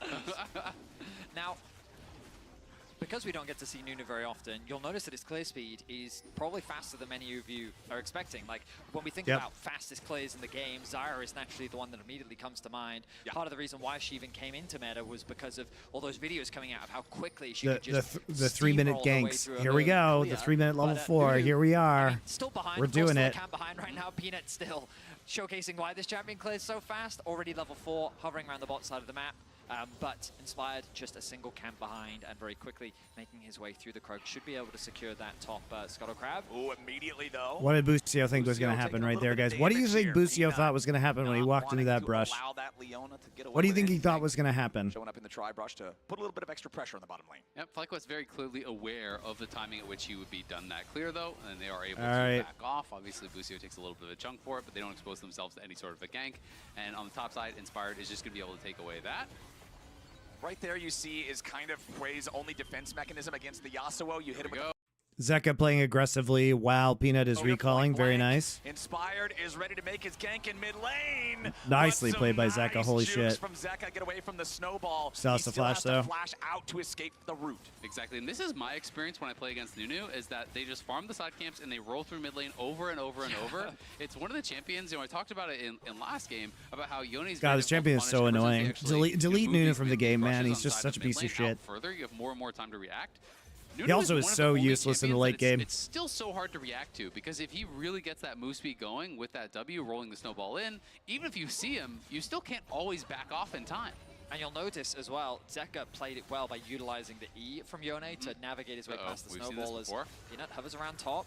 Ghost gonna be popped. Ghost from Whippo, but now he's heading back the other direction. That might not be the right choice. Whippo down to 100 HP. He doesn't want to lose out on all this EXP from the minions. Picks up his axe, throws another undertow back. Doran flashing. Not sure he had a flash there. Turret shot doesn't fire off, but it's still first blood over to Hanwha Life Esports. So Whippo does everything right, holding onto his W to provide him with the shield to help him tank the dive that's happening. And then with his Q, he tries to clear out as much of the wave as possible. Notice he wasn't that far off level 5. He thought maybe if you could get that level up, there's opportunity. Much just about Peanut and Doran and how they played together, utilizing the Sejuani Jax. In this case, Whippo had the early push, and so all Doran does is when the wave bounces, he slow stacks the wave, pushes it slowly towards Whippo. Whippo's not going to be let's see if we're going to start the Drake stacking. We haven't been able to really do that yet, he can't avoid because Busio took that bad trade at 3 minutes, and so they've been pushed in and have been able to play super aggressively. And they're able to get an easy kill and create a nice advantage there for Doran, who gets a much better buy here. You know, Whippo with no potion, and it is going to be the steel caps over on the other side for Doran already. Yeah, kind of the ideal first buy for both the top and jungle of HLE, with the plated steel caps for the Renekton, the faded ashes for the Zyra. Everything there is feeling exactly what you would want it to be. You can see the highest and faded ashes is only 900 gold. Zyra can buy that just from a full clear. Excuse me, with Quad right behind him, about to hit the ulti here on the way. You like always get that item basically. First back. To make his way over into the Void Grub pit, but Peanut is showing up now to intercept him. Whippo only at half HP, turns back onto Doran, who remember does not have the flash. Inspired being first to this fight means that Doran doesn't want to try to jump on Whippo and burst him down. The problem is the pressure in mid lane. It's Zeka that's always able to get that prio. He's kind of continuing to get the individual advantages over Quad. I just think Hanwha's composition doesn't really allow them to fight. I mean, the good news. The longer this game goes on. Slowly but surely, and now actually gets interrupted on that recall, which is really bad because the wave is bad for him. You need to be ahead of the pace of the game. This is a champion with essentially zero utility, or as close to zero utility as you can get. Yeah, you have a slow on your Q, but that is about it. So you have to be strong. You have to be able to charge in there, survive, and punish people. And look where Peanut is. And 4 minutes behind, just heard your new worst game ever. Are you a fan of Brandon Perna? Yeah, he's a Broncos fan like me. So we follow each other on Twitter. Covering Whippo some more. Whippo is going to be completely out of this game, and even if the rest of the map goes well, it's not going to matter. I think he's very funny. You're playing 4v5 for the rest of this game. Yeah, and now he's trying to make his way back. Pops the Ragnarok, wants to turn it back onto the jungler. I would have to think, but it's so difficult to do. Finally using the W shield, just barely staying alive, but surely he's just dead now. Cole the Meek, Whippo is out for the second time, and Hanwha Life is doing a great job bullying this Olaf. I mean, his curse wheel cursed the Broncos this week. Between Peanut and Doran is just exceptional. The timing is good, the wave setup is good. 2 stacked waves now. They've successfully dived Whippo, and there's been zero contest. No support there for coverage, no jungle there for coverage, and he's just left bleeding farm. You'll notice now that he is almost 30 CS down, and he is a full level behind his lane counterpart. I mean, he's completely out of the game, right? You know, from this spot, your only hope This to be Olaf relevant pick is is that just you randomly get a bunch of cleanup kills in some fight later on that your teammates have set up for you. Right. But it's going to be so hard, and honestly, it's just a jungle gap from Peanut here. You know, Inspired playing this champion that is so well known for all this early jungle pressure. Yes, he did force a flash out of Zeka, but Peanut is playing the farm scale, you know, weak early game champion Zyra. He's already made 2 dives happen on the top side. Look, man, if one jungler's getting a flash and the other one's setting up 2 kills, I'll take the 2 kills every day of the week. Peanut having an awesome showing early on here in the first 8 minutes. And the other issue is, if your top laner is completely out of the game just 8 minutes in, now we've got problems. 2 minutes from now, second set of grubs is spawning, and it's already a 2-1 lead for HLE with that first set. You're also going to have the Rift Herald showing up. What happens if Renekton is there on a full item power spike, absolutely running away with the game, and Olaf's still struggling? It's a difficult early game. Nothing good for FlyQuest to find themselves in. And unfortunately, they don't have the same tools that they had in the previous game. Admittedly, But I still Hanwha's think that composition team is fighting also good. dog shit, It's just a so question they got of that going for them. How much worse can HLE make this early game? All right, Inspired's coming in. Goes from Whippo. Chasing There we after go. Dawn, This popping is the Ragnarok, what we wants want to to get as much do. damage as possible. Oh, Whippo's nice. gonna be He the curved first it. one to tank the turret, and Whippo There with you the go. help We from finally get a Inspired good Nunu FlyQuest. gank here. We're Nice gonna job by bring him back Inspired. into this one. Yeah, that is actually really important. There is a TP on Doran, so he won't lose too much. But Yeah, credit you to gotta plate, FlyQuest though. on the timers there. There was 1 second on Doran's ultimate when he died. 1 second before that was about to come up. His flash was coming back up as well. So that really was the last possible chance they had to make a play happen. And it does claw some semblance of quality back into this game here for Whippo. I mean, it was, as you rightly said, crucial. Gives him a nice base, gets a little bit more gold, and he's actually making his way towards the bot side of the map right now. As a swap seems to have come through as Busio and Masu clock. made their way- Yeah, grab a clock, as you rightly said. But now the thing is, Whippo does not have an ult.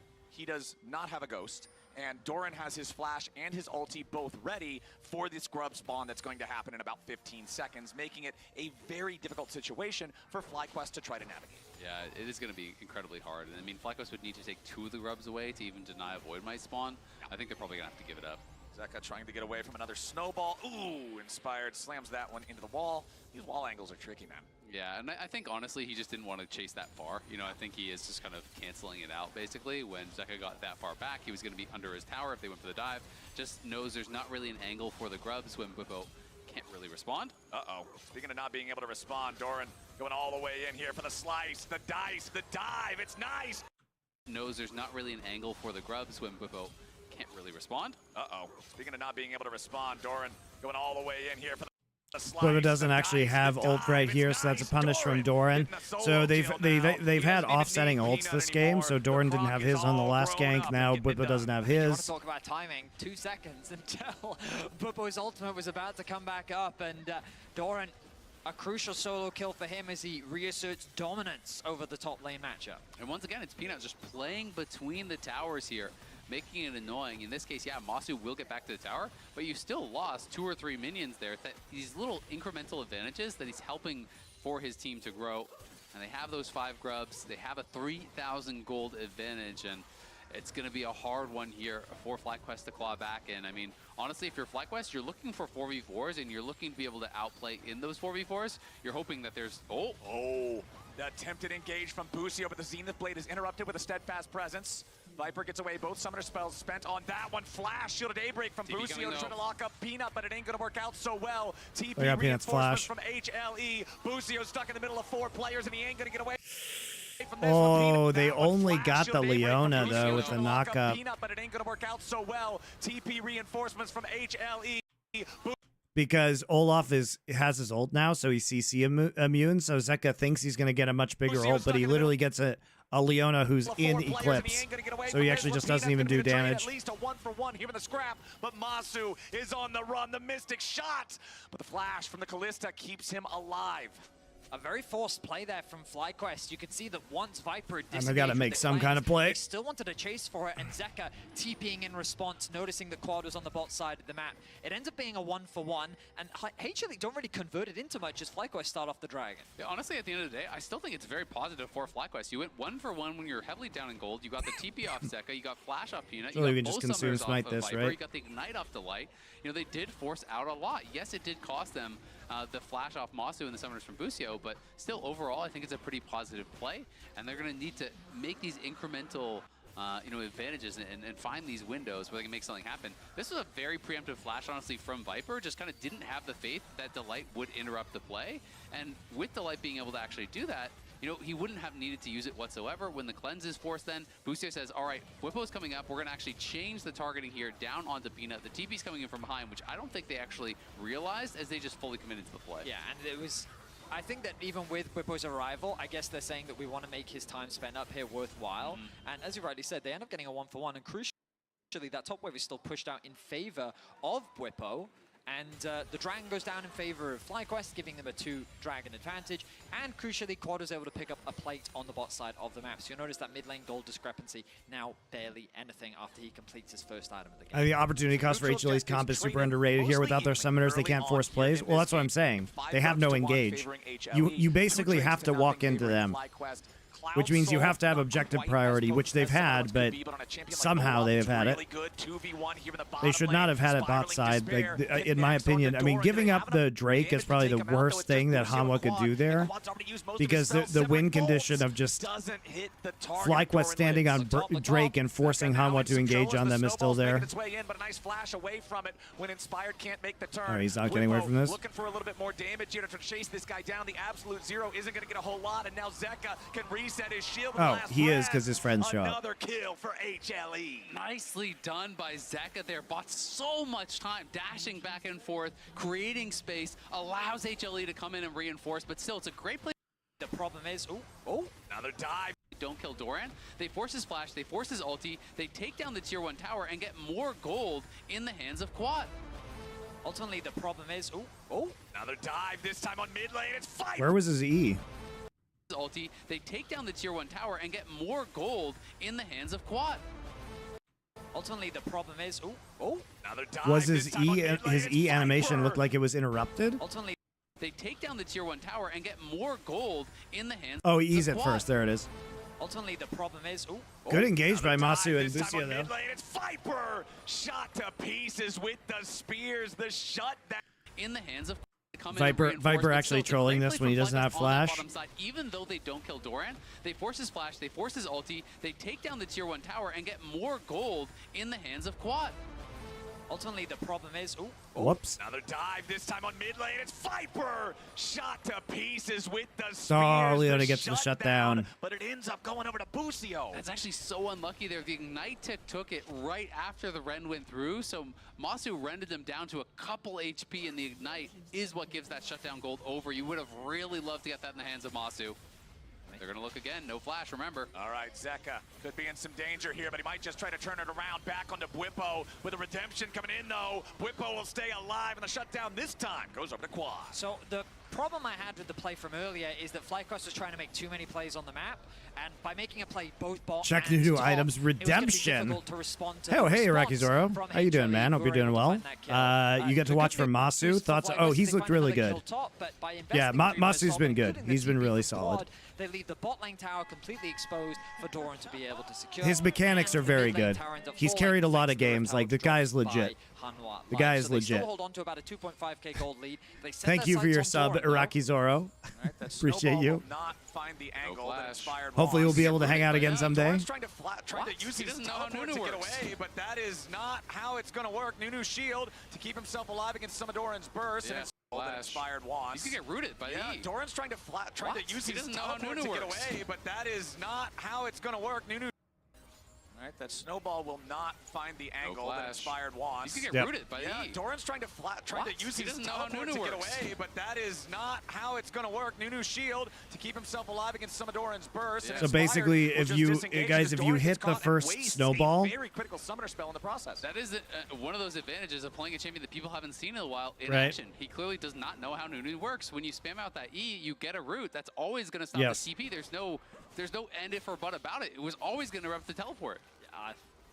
I mean, that's the only logical explanation, Yeah, right? he just doesn't know what champion it's does. just- Happens, I guess, but it definitely. So if you get hit not by what a you wanna snowball, see, as you're not gonna only get do they the rooted if kill, you they stay make a next wasted to him. teleport. And Flash Basically- are slowly closing the gold gap. It was an over 3,000 gold lead like 6 minutes ago, which is much more important than it is at this point in the game. And FlyQuest are the ones with the extra dragons here, and I think a composition that is amazing with Cloud Soul.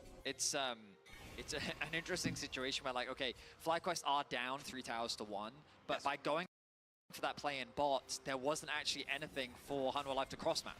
So even though they've unlocked all these towers, they can't like extend that advantage any further because now you're pushing the waves far too deep, and the waves are in a fine spot for FlyQuest. So an uncontested punish. They now return to farming. They're now playing towards the top side of the map to allow Bwipo, because that tower is easy pickings for FlyQuest that they should say. At a similar point, Isaac, you and I were praising, like, hey, if you're going to tell me that in this head-to-head, FlyQuest is only down 1,000 gold, that feels pretty good. This time, We'll see if they can do it. And they're going to have to put a lot of faith in Masu, in Quad, these carries. Masu has been having a really good world so far, has been standing out. You know, these are his stats so far at Swiss stage. And this is a player who, you know, went from amateur to NACL to just LCS this year, Rookie of the Year, and is really standing out. Yeah, And we can Masu's see been great, Zeka man. on top side. This might be them just giving the dragon. We'll see if FlyQuest can secure it. Zeka does have his teleport, and it looks like HLE are calling to use it. Busio. How does HLE ever walk up to this dragon? That's what I'm saying. That's what I've been saying since the beginning, guys. This is the nightmare scenario for HLE, where you actually just have to start playing into them taking Dragon Soul. This is what I said would be the bad situation in draft. HLE just can't engage. Like, they have to hit a Poppy ult, basically, and then walk in. This might be them just giving the dragon. We'll see if FlyQuest can secure it. Zeka does have his teleport, and it looks like HLE are calling to use it. Busio eating a couple of shots here as FlyQuest But is looking Bwipo to can also lead tank the Drake Poppy down. ult They've got if he Nunu has and ult. Kalista together. They should be able to secure Nope. this one, but they immediately get rid of the Nunu, and it's stolen away by Peanut. Bwipo's in the middle of everybody. Never but he's mind, already they gonna just be get a free killed. Poppy They're ult trying and to turn then back on die. the door on a FlyQuest side, but it ain't gonna work. He survives the Spiraling Despair, and now Zeka's into the backline here as well, but he might just Zeka's get killed. Yasuo ults have been really lackluster this game. Tries to get away, but Masu is trying to turn it back on the door on a FlyQuest side, but it ain't gonna work. He survives the Spiraling Despair. The Now engage Zeka's is into so the backline here jank, as well, though. but he might just get killed. Quad grab the kill on The that engage one. is That's the so light tries to get jank away, but from Masu is putting Hanwha. Like, look back at on the this. door on a FlyQuest side, but it ain't gonna work. He Literally, he procs that on Quad off of a Poppy E. survives the Spiraling Despair, and now Zeka's into the backline here as well, but he That- might just that's get like killed. the saddest Quad grab the kill engage on of all that one. time. And Delight tries to get away, but Masu is putting him like a pin cushion down here in the bottom lane. Quad ends up taking the kill, and FlyQuest, they lose. Buying with Kalista makes it the objective. You have Smite, Devour, and the Rend from 3K. That should be dead. So a bit of mistiming there.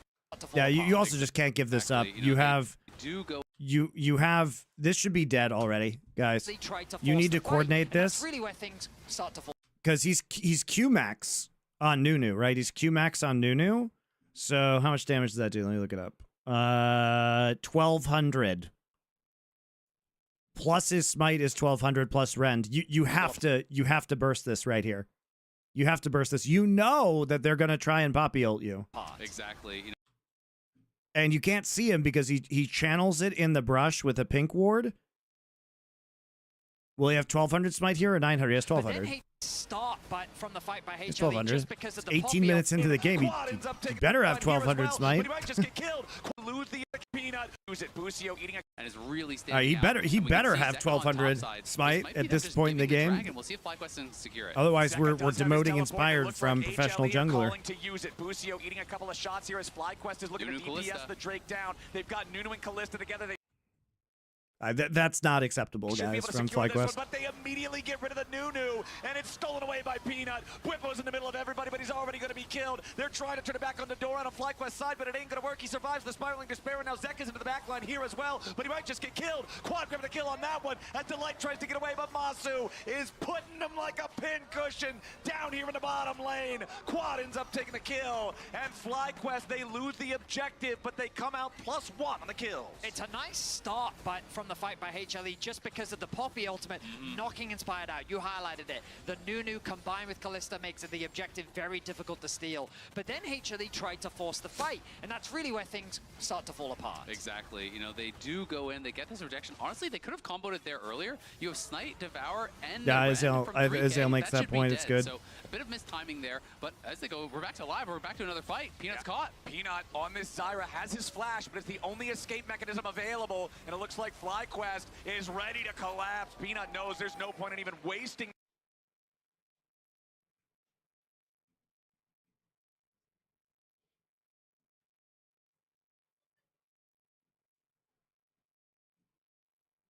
Yeah, I think you just have to get that.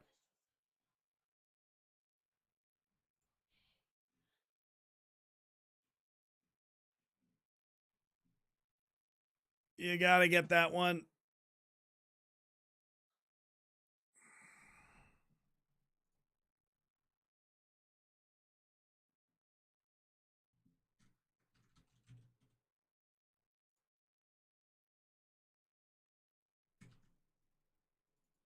Hold on a second, guys.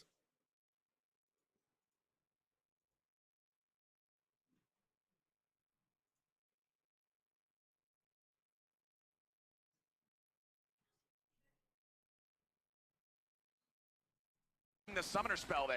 FlyQuest are really finding their opportunities. They're not just rolling over, they're playing their comps win conditions here. And honestly, but you should have the 2400 damage from Smite and Consume, the standards with which I hold plus the Ren damage. So you gotta time that one out. So far in this series, you gotta pick that one up. Very promising. This mid game, plus Cloud Soul on Olaf is just so huge. They just get caught. And he'll get himself down. West is red. Bit of missed timing there, but as they go, we're back to live, we're back to another fight. Peanut's caught. Is Peanut dying for Raptors? Has his flash, but it's the only escape mechanism available, and it looks like FlyQuest is classic Peanut. This is what Peanut does at internationals, guys. He just ints randomly in the mid game. However, can't afford to be underestimated.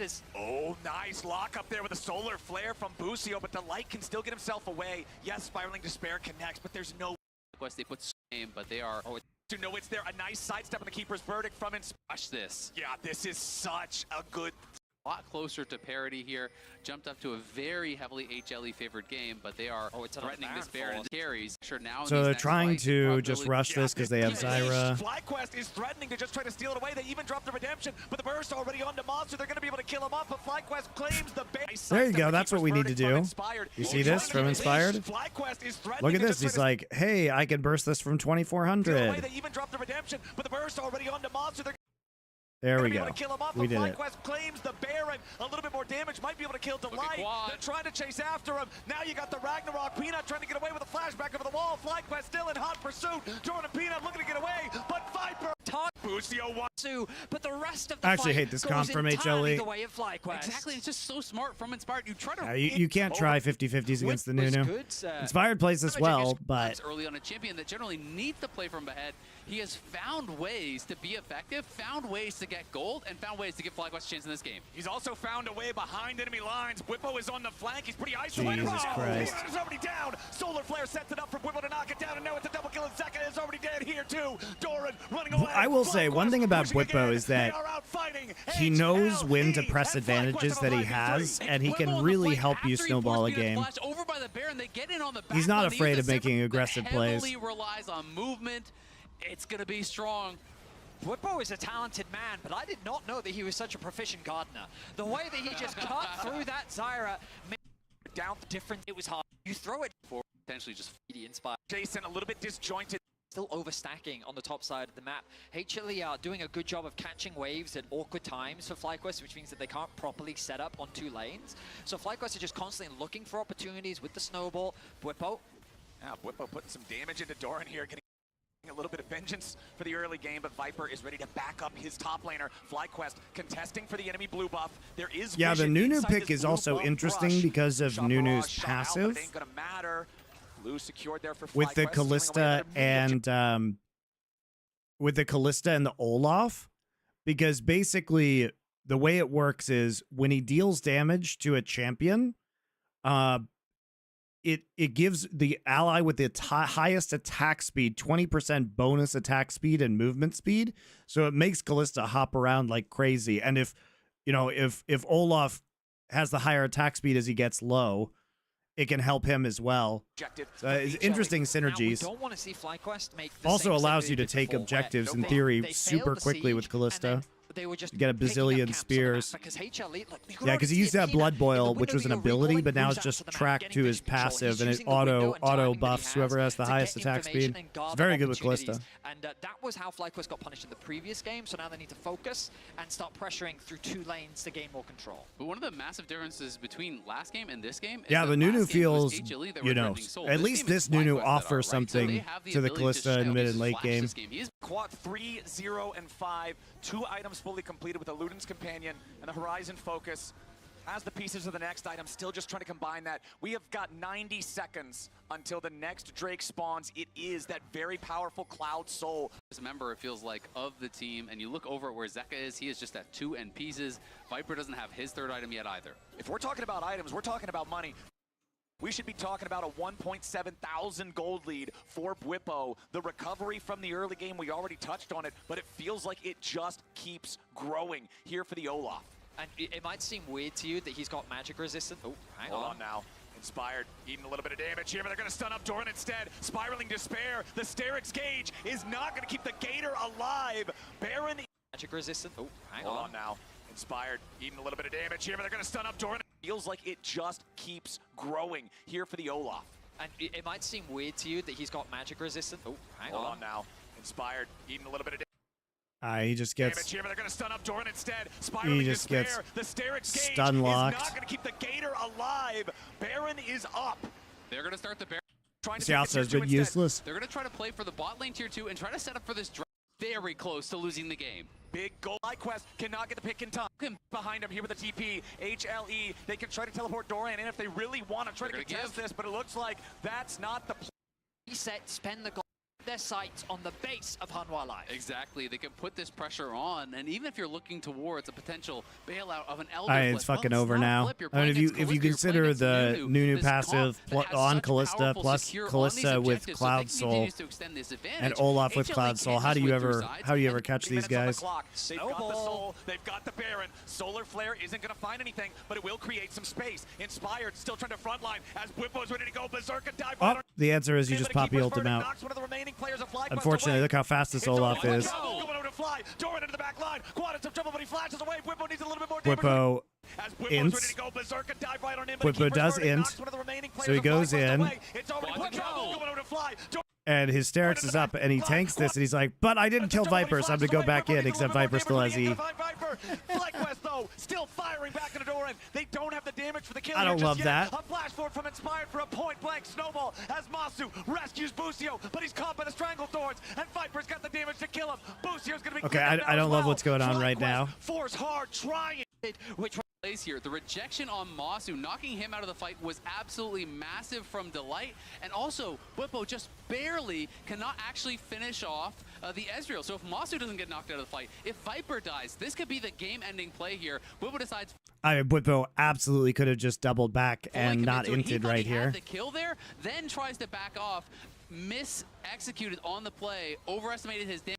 Viper dies. This could be the game-ending play here. Bwipo He picks up his axe to get the Q fully refreshed, commit to but it. he doesn't realize he's trying to get the thought axe he had throw. the kill there, then tries to back off.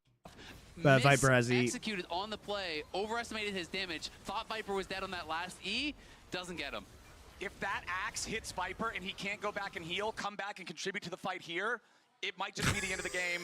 You can see the frustration on Bwipo's face, but he's got to get it together. I mean, this is huge for not just Fly. Both of them were Here, but not a whole lot to find.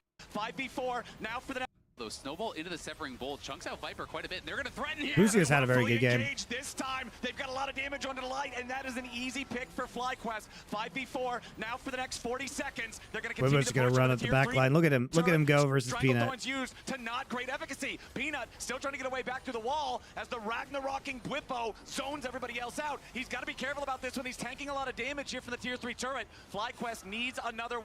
Not playing Flash. Going because they should kill, and they wisely said secure, and we have to try to play towards L60. This is a fun game from FlyQuest, though. Got the Baron down to about half, and the TP's coming in from Zeka. I mean, you There's can't a get lot this. of spears from Callista in this Baron right now. With Can't Callista contest and this. You have no together. engage FlyQuest again. are going to try to secure it, and they've already got it. Whippo running. Got the Baron down to about half, and the TP's coming in from Zeka. There's a lot of spears from Callista in this Baron right now, with Callista and Inspired to Look at this. They figured out they could burst it from 4K. Hey, look at that. Wow. Thank you, Androx. Welcome back. I appreciate your tier 1 subscriptions. As now Doran is already down. Masu's grabbing the first kill. FlyQuest is ready to keep going, and Buzio's got a lockup. Whoops. Bucio didn't mean to go that deep. he's secured. That is what make a decision. Do we actually go for this? I think they just try to delay. Look at the supers going bot. The supers are marching bottom lane, but HLE has found their way into the Elder. I mean, the Nunu's just going to do Nunu things in the pit. Delight is behind. A 4v4 for the next 15 seconds. Doran Here we go. He's going to ult. You got to be careful if you're on HLE. Blam. Zaka's here on the front line, but a beautiful true shot barrage. Quad's going to be taken down shortly. Zaka's going to find him with the last breath, but it's a 1-for-1 trade. Whipple's still here with the front line. Viper running and gunning. He kites him out. He fights it out. Just go for the Drake. Just go for the Drake. They can't get it. Nunu and Callista together will secure the Elder There you Dragon. go. Doran responds, but he has to defend the base. And now they can try to look to push here. They have the extra man. Buzio has respawned. They're going to try to go down towards bot without one and out. it's really the wall. He gets knocked up. Viper elegantly dances around the fight, dishing out as much damage as he can. At the end of the day, though, the Elder secured. FlyQuest. Baron expires. HLE can just go into wave clear mode and let the Elder expire too. Remember, the Elder is only active on Callista, Leona now for HLE. FlyQuest ahead by about 7,000 gold, but really it's all just about execution now if they want to try to force a fight. Inspired, rolling in with a snowball. Baron's got 10 seconds left on it. FlyQuest knows if they want to try to hard force, it's got to be now. The top lane, tier 3 turret is down. Top lane inhibitor is down. FlyQuest marching towards the Nexus turrets of HLE. Inspired. Isn't it insane that FlyQuest could have 2-0'd this series? I mean, Hanwha nearly 2-0'd this series. FlyQuest really shouldn't have even been in that first game. Hanwha trolled at Baron. It was a big old stomp from Hanwha before that. Just like they trolled in the G2 game and made people think it was close. Nexus turret still standing, but they're the only damn thing. FlyQuest, they've still, it's on its way into the rubble. I mean, credit to FlyQuest, though. That was a fun game to watch. This is the full VOD of the matchup between HLE and FlyQuest. Let's dive into the picks and bans. Seed, and they are now in a final do-or-die match in this best-of-3 against FlyQuest. Winner goes to quarters. And honestly, it's a really exciting time to be an LCS All fan. right. TL It's a really exciting time to be an LCS fan. No, it's not. It's never been an exciting time to be an LCS fan. Not one time. Not one time in the LCS's history has it been an exciting time to be an LCS fan. You know, this is something it has never, ever been an exciting time to be an LCS fan. Ever. Drafts here. Nunu not going to get banned. Cassio ban was dropped. So instead, they're actually banning out the Callista. Maybe Season 3? No, it wasn't. That Maso has been performing very well on. I think that the things that have stood out to me is Hanwha Life's Barons. They've been forcing them. FlyQuest have been responding well, right? Now, I wonder if HLE is going to put a higher priority on the Smolder. Because in the previous game... What about you when you casted? I wasn't casting LCS, that dog shit region.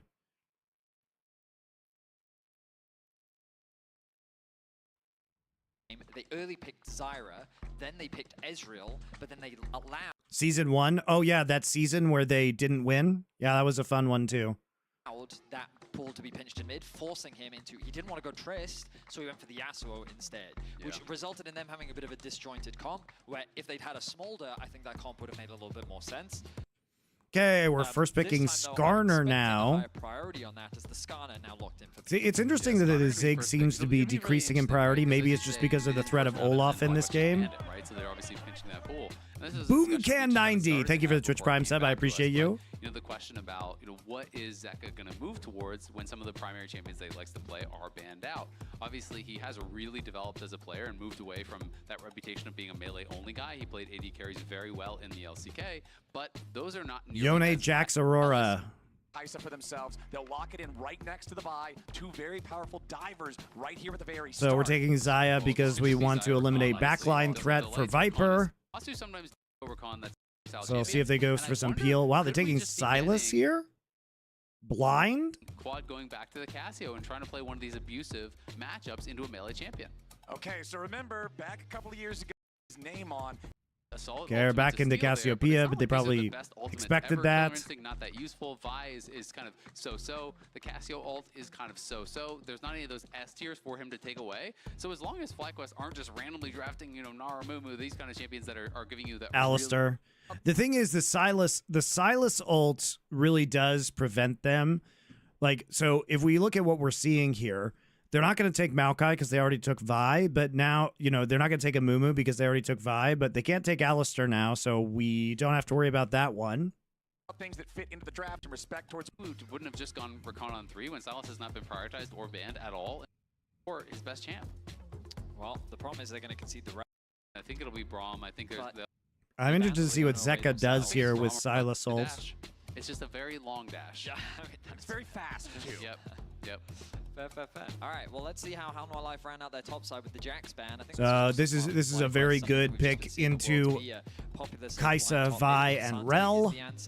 The Poppy support once again. It's interesting because Hanwha's not a team that's ever played a lot of Poppy support because Peanut almost always plays it. Nar not banned this game, so we're just going to go ahead and blind it here. And we're going to lane swap, I guess, with the Scion. The Scion this comp feels really weird, though. This comp from FlyQuest feels really weird because if you have Scion, if you have these two champions, Scion, Cassiopeia, it feels like you want to go and Rel. It feels like you want a front-to-back team fight. But if you have these two champions, it feels like you want to dive. But it's hard to dive because the Xayah will be able to dodge out of it, and you have Poppy to peel and Skarner to peel. So it just doesn't feel like the FlyQuest comp does anything well, and you lose the straight-up 5 versus 5 front-to-back versus what we're seeing from Hanwha. And we'll see what they can get done. And it's kind of low damage in the early and mid-game because Cassiopeia, again, I mean, she's going to be building tier Rod. So how do you control any objectives? The Scion pick feels bad. Unless you're going to Scion cheese them or something like that. To be fair, though, FlyQuest did do a very good Scion lane swap in their first game of the tournament. And even if they don't go for the lane swap, this is just absolute comfort for Bwipo. He has not been playing it a lot this split in the LCS, but if you've been watching his stream, watching his champions queue, he's been spamming a lot of Scion. He loves going these more kind of bruiser aggressive builds with things like Sterix and sometimes even Titanic he'll go towards. You don't have to play the dive, you can play for counter engage. Scion, I feel like, can be a very effective champion at that because not only are you the brick wall, but once they find okay, so no lane swap is coming. It becomes very, very difficult. And Hanwha knows lane swap is coming. So the thing Dorn heading into mid lane. And I'm sure something playing, super disrespectful. Okay, now we're just pushing. In many of these games, GNG, that they become terrifying. Oh, when do we TP? Hold up. And I'm of the Oh, we didn't TP because we had our Gnar in the mid lane, and we're not afraid of Vi because she is a turd before level 3. So because they see the Scion here and Delight so far forward, this is what allows them to make the read to put Gnar into the top side. Aggressively, you have to play in your opponent's face. And generally speaking, if you look at the they know Vi is top side right now. Of course she is. And they would just heavily outplay FlyQuest and dominate you in the 5v5. So I feel like they're going to play the similar way to what they've been playing. I agree with the sentiment that FlyQuest, if given enough time, have drafted today. Support recall to prevent dives, post 3. I think the reason why they're truly phenomenal team fighting. We only have to look back at their series against GNG just here at Worlds to think back to the Delight engage, right? And the way they navigate. Like, you look to Viper and they have so many talented individuals that really understand the limits and what they're supposed to do in a fight. That they Felchmaster 9,000. They can find ways to outplay, but the reality is... Dang, I got here late. I had to deal with Laundry's Torment. Haha, great joke. Talent. And FlyQuest are consistently drafting in a way that allows them to have that advantage in the late game. And Azael is talking about how he has confidence in their late game prowess. I completely understand where he's coming from. Ultimately, it comes down to whether or not they can get through this laning phase and get to those late game fights, and how HLE will play around the Baron. Delight in some trouble here, though. He's level 1, Busio level 2. Masu with the flash over the wall to chase after Delight. Late, Once though. the last auto attack doesn't find it, Masu just a little bit late there with the summoner follow. But Inspired showing up down here in the bottom lane. Whippo's down to 200 HP. Oh, the attempted flash after the Vault Breaker to connect on Viper. So HLE coming out on top in 2 different flash-for-flash trades. Yeah, nice attempt there. He has to predict, right? You can't. It's exciting that Fly realized you could just ban Yone on red side, so you don't have to let that broken piece of shit enter the game. Yeah, amazing what you can do. Showing up down here in the bottom lane. Whippo's down to 200 HP. Oh, the attempted flash after the Vault Breaker to connect on Viper. He tried to So flash HLE follow. coming out on top in 2 different flash-for-flash trades. Yeah, nice attempt there. He has to predict, right? You can't obviously always be able to respond there. Viper flashed very late, which means he just has to guess where he's going to flash to. Throws that flash out to try to redirect, can't quite get it. Masu definitely. I don't know the value of that though. I guess you do kill him if you hit that flash, but I think that one was definitely a reach. Masu with the flash over the wall to chase after Delight. Once the last auto attack doesn't find it, Masu just a little bit late. I think FlyQuest got a little hyphy here because they have a chance to win this series, and they start to overplay. It's good enough here to blow Viper's flash. You don't need to go for the hero play. The attempted flash after the Vault Breaker to connect on Viper. So HLE coming out on top in 2 different flash-for-flash trades. Yeah, nice attempt there. He has to predict, right? You can't obviously always be able to respond there. Viper flashed very late, which means he just has to guess where he's going to flash to. Throws that flash out to try to redirect, can't quite get it. Masu definitely a bit more of an unforced error there. Thought he could be able to get back in range to get a Q off, but couldn't quite do it. Had Delight incredibly low, would have loved to grab that first blood, but at the end of the day, not able to do so. It is just trade of flashes though, so not the end of the world. Yeah, I mean, I would say that FlyQuest feel very comfortable on stage now, you know? Like, in Game 2, I could see moments where they were being, like, really respectful to HLE. They weren't overstepping their bounds in the late game fights. But here at the start of this game, you can feel they're warmed up, and the fact that Masu and Busio sit there and go, no, we can flash for this, we can go for this kill, you can see now that, like, I feel like they're playing with the weights off, and they're riding that momentum off the victory of the previous game. And one advantage that we haven't really touched on yet, though, was Peanut being able to actually cross-mapping, steal away some of these camps. He started on his Wolves and then was able to cross-map, take away the blue and the Gromp there from Inspired. So Inspired really had no job. He had nothing to do on the map, so that's why he looks for this early gank down towards bot lane to try to actually fund his Viper. Jungler unemployment is a hell of a thing. It causes, when the junglers get unemployed, they start trying to immigrate into lanes, murder people. It's terrible. It's terrible. You need to keep them employed in the jungle. Peanut really being a difference maker for HLE so far. Whippo just continuing to farm down.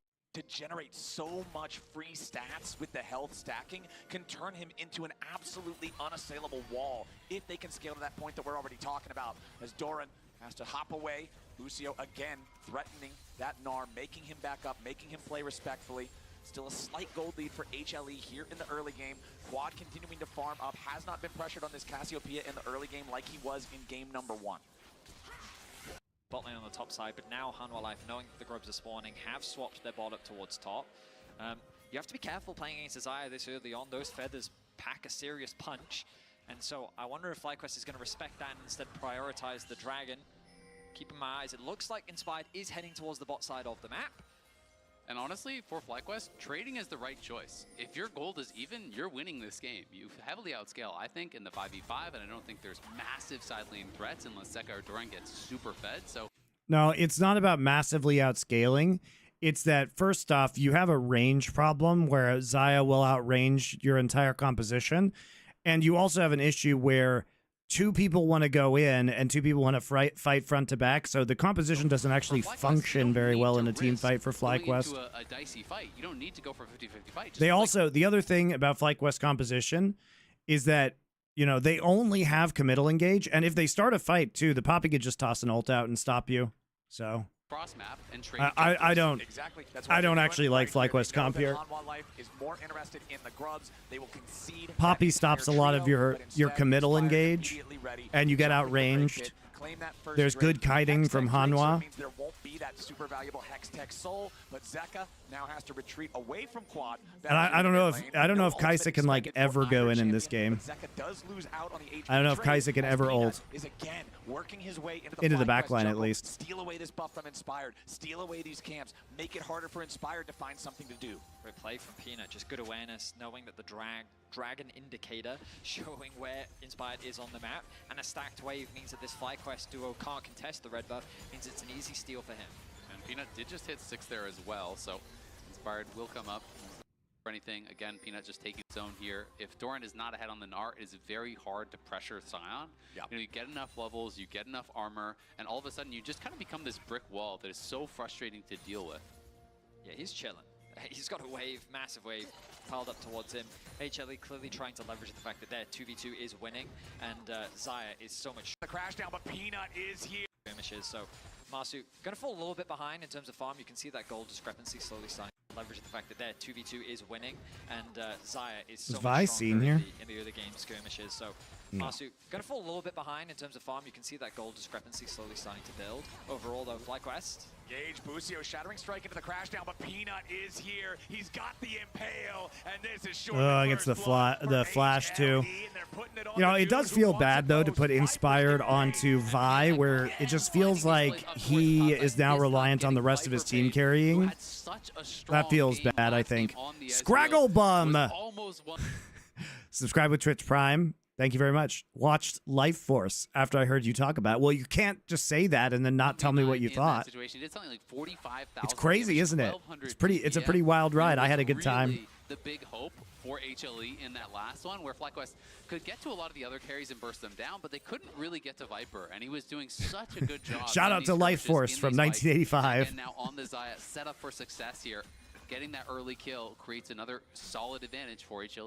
They've now actually swapped the lanes back. They've moved Busio into mids to help Quad get this push out, and Marsu's going to go and catch the remnants of the wave in bot lane. Zeka just firing off the stolen petrifying gaze there. Always the thing with Silas, sometimes you just have to throw the ulti out there because the timer's running out. As Bwipo back up in the top side, gonna mine some plate money. But look at that Essence Reaver, finished for Viper, 9 minutes into the game. Like, this Xayah is strong. And the thing about Ezreal is for the Xayah to play. Fully traded, the Grub's gonna be spawning in about a minute 10. Inspired, making his way into the bot lane. Inspired with that ulti, ready to use it, but no target. HLE not going to overplay their hand here. They've got the ward inside that mid. But IMDb score is 6.1, so it can't be good. Look, guys, I'm not saying Life Force is a good movie. I'm just saying it's a trip. I don't think it's a good movie. I think it deserves a 6.1, but it is worth watching. Middle brush in this bottom lane. It is a fucking wild ride. It's entertaining. Is it good? Probably We'll not. see how long they want to wait for this. You can see Peanut again heading out towards top. He's just trying to be very efficient with his time. And, I watched Heavy Metal, by the way. It honestly feels like some dirty guys were saying needs more booba in every scene. That's Life Force as well. Yeah, remember that Bwipo does Life Force crams the most booba into a movie. but they stand right in front of him, exactly the way you want to outplay. The concept is literally naked, hot, naked vampire Remember that Bwipo from does have the space. ability to use the And they're like, should we put clothes on her? No. Ever. The whole movie. ulti to try to be very, very efficient with his time. And they do cancel recall. Peanut back up here for the exact same gank twice in a row. Yeah, remember You that love to Bwipo see it. does have the ability to use the ulti to try to get away, but they Bwipo stand gets his right in ulti front of him, blocked. exactly the way Peanut has you ult wanna again, outplay so the he's Sion dead. ulti. Meanwhile, Nope. down in the Forces bottom flash. lane, Oh, he's dead Busio anyway. and Inspire trying to make the play here on Delight, but a beautiful amount of damage from Viper right in front of A him, beautiful exactly the amount way of damage you from wanna outplay Viper. Only the Sion the most ulti. beautiful Meanwhile, down in the damage. bottom lane, Busio and Inspire. So Viper actually does get pulled in here, but gets his ult off, pulls the feathers back, and gets a kill. Gets 2 kills. And Viper outplays him Oh and my slays him God. down here in the bottom lane. HLE's AD carry does not want to lose this series. Viper is absolutely popping off. They go for a play onto the bot lane 2 versus 2. But you got to remember this Essence Reaver gives. So unfortunately, that Viper's wouldn't fly in this modern age. It doesn't matter. You can just so enjoy movies much from the damage. 1980s. The feathers truly did fly, and they So destruction for FlyQuest. Yeah, and Delight just played that so well. The CC on Masu right as he tried to fly in, really punishing. Now HLE going to be able to take 6 grubs. This is a very commanding position for them. And crucially, it's a situation where both junglers are making plays on opposite sides of the map. On HLE's side, it succeeds. It gets them kills, it gets them plates, it gets them grubs. On the bot side, it fails. And on top of that, Viper is the one to benefit from the kills. Yeah, exactly. And to make matters worse, they spent so much time in this brush waiting for this play here. And to make matters worse, they spent so much time in this brush waiting for this. So Inspired goes in blind with the Q, actually does manage to get the hit, forces flash onto Delight. The W is for speed, can't actually block Vi's ult because she's unstoppable. E straight into the wall. We're trying to make a play with the Kai'Sa ultimate, but unfortunately Delight actually hits the Kai'Sa as she comes in. This guy's already stunned, so everybody is CC'd right now. Viper's able to put out the feathers and then immediately re-CC them. So everybody was CC'd this entire time, by the way. Masu then hits the cleanse. They're across all 3. But Viper already has Essence Reaver, so he's very strong. Then he tries to ult, forces flash. Masu's flash is actually super bad there. He's going to die anyway. Viper's a god. It just doesn't really matter. Viper's a god. Viper couldn't have played that better, right? You're in a 2v3, Viper is so good. Also, Delight's played that magnificently. I mean, Delight hitting one person into stun and then hitting the Kai'Sa on her engage with basically an instant poppy ult. Look at that. I think it's just accidental. I don't even think Delight means to hit the Kai'Sa. It's just unlucky. And then the feathers are already down, so by the time that CC ends, the root begins, forces the cleanse. Masu's just getting autoed this entire time. Masu's here. He flashes. He should not flash. He's dead anyway. Great play from Viper. Avoid the redirect on the ulti. It just doesn't really matter. Delight and Viper couldn't have played that better, right? You're in a 2v3. You come out on top. I do think that hitting the Kai'Sa with the poppy ult was probably an accident. Is just ideal for Hanwha Life. Now up almost 3,000 gold, 12 minutes into the game, plus 6 grubs. Insane start for them. And to add insult to injury, the kill went over to Busio. So it doesn't even go on to either Inspired or Masu, which just makes things even harder for them as Viper sets his sights on that tower. The plates haven't even finished yet. We're not 14 minutes in. But HLE can just continue to play around the strength of their bottom lane right now, move them around the map. FlyQuest can do from here. Still feel like their spot is okay, but has been put quite far down. And that hasn't really happened thus far this series. Yeah, the biggest advantage on the Rift right now. Not wanting to make a gank up here into the top lane, but this time Whippo can use that ultimate to get himself away in time. The Impale interrupts his decimating smash. They're looking for a little bit more damage onto him here. Viper free firing pretty hard onto the Scion, but Whippo again just knocking him back up into the air. Blade Caller takes him low, but it won't take him down. As Hanwha Life still just trying to get this wave pushed up. They would love to be able to knock down the last little bit of this turret. Whippo barely hanging on, almost no HP left. Meanwhile, down in the bottom lane, another fight's going to be breaking out as Zeka and Delight try to stay in and fight, but Whippo's going to be killing the tier 1 turret at the top lane at the same time. A little bit more damage on the Zeka. Ain't going to do it here just yet. Inspired critically low. Zeka Viper sells ult. He's not dying. Inspired is alive, and Zeka's down. I didn't see what happened on the other side. Bit of this turret. Whippo barely hanging on, almost no HP left. Meanwhile, down in the bottom lane, another fight's going to be breaking out as Zeka and Delight try to stay in and fight, but Whippo's going to be killed underneath the tier 1 turret at the top lane at the same time. A little bit more damage. They try and get him, unfortunately. Oh, there's a TP. So the poppy ult hits, but then Quad is able just to TP back in, and Masu's there because he has Kai'Sa ult. We probably, you know, it's oftentimes not good to take fights, obviously, when your jungler's on the opposite side of the map, but especially when the enemy team has a Kai'Sa. Resources into making sure that Viper is being snowballed. 1,000 gold lead for HLE, 3.5k just in the plates from the lane control that HLE has asserted. And even with the kill on delay while they look for a cross-map play, trying to soak pressure from those two members, this lane economy snapshot powered by MasterCard showcases the enormous hill that they will have to climb now that this advantage has really gotten out of control. It makes it that much harder. Is that if you take out Viper, the scary point disappears. Ah. Now, I'm not saying it's easy to take out Viper. Pretty difficult. It's really hard for Fly to kill him. Is designed for being down 10k, but the good point is if you kill their Nexus. And it is going to be harder this time. Fights. Well, and have of extending the gold lead. Yeah. You know, it really stalled out in those other games. You know, last game it was about a 3K gold lead, around 10. Lane into the mid lane. The previous 2 games, we have seen the Herald crash into the wall, not quite get the value you were hoping for with that lane-to-lane drift. This time around, Zek has got his driver's license. He's making sure that 1,000 gold lead for and much footing in the early game. But as you rightly said, Azael, the deficit wasn't that bad, but just like that. Yeah, I think Doran was very big in game 1 on the Jax as well. You know, I think as a HLE just step forward, threaten it, and continue to build that gold lead here. Now just a hair under 5,000 at this point. But we're going to be trying to push up on that top side. IMDb also gave 500 Days of Summer a 7.7. Yeah, that movie is mega trash. That movie deserves a 0.0. See if they can get some gold back. Yeah, the name of the game for FlyQuest is stall, stall, stall, because HLE is so far in control of this game. You can see the inventory of Quad. The Rod of Ages stacked up to 6. He's got about 2/3 of the stacks on the tier as well. So around the time that he completes that Archangel staff, it should be nearly ready to immediately evolve as Bwipo is once again. FlyQuest is overperforming. Like, this is a team that actually has gotten better. They were not supposed to win NA. They did. They looked pretty good while doing it. They were not supposed to play Hanwha close. Now we can talk about how Hanwha dominated them in the early game and then threw in game number 1. And their draft was dog shit in game number 2, but it's still, like, Fly did okay. And Marsu now being sent bot lane to catch that wave. Ultimately, but surely kind of on Fly, what, 20 for Quad, still only 1 item on Inspired, not feeling Han was actually playing this out properly, though, which is just playing slow and playing for the 5v5s, because Fly's comp is super weird in 5v5s. Half dive, half front to back, very strange.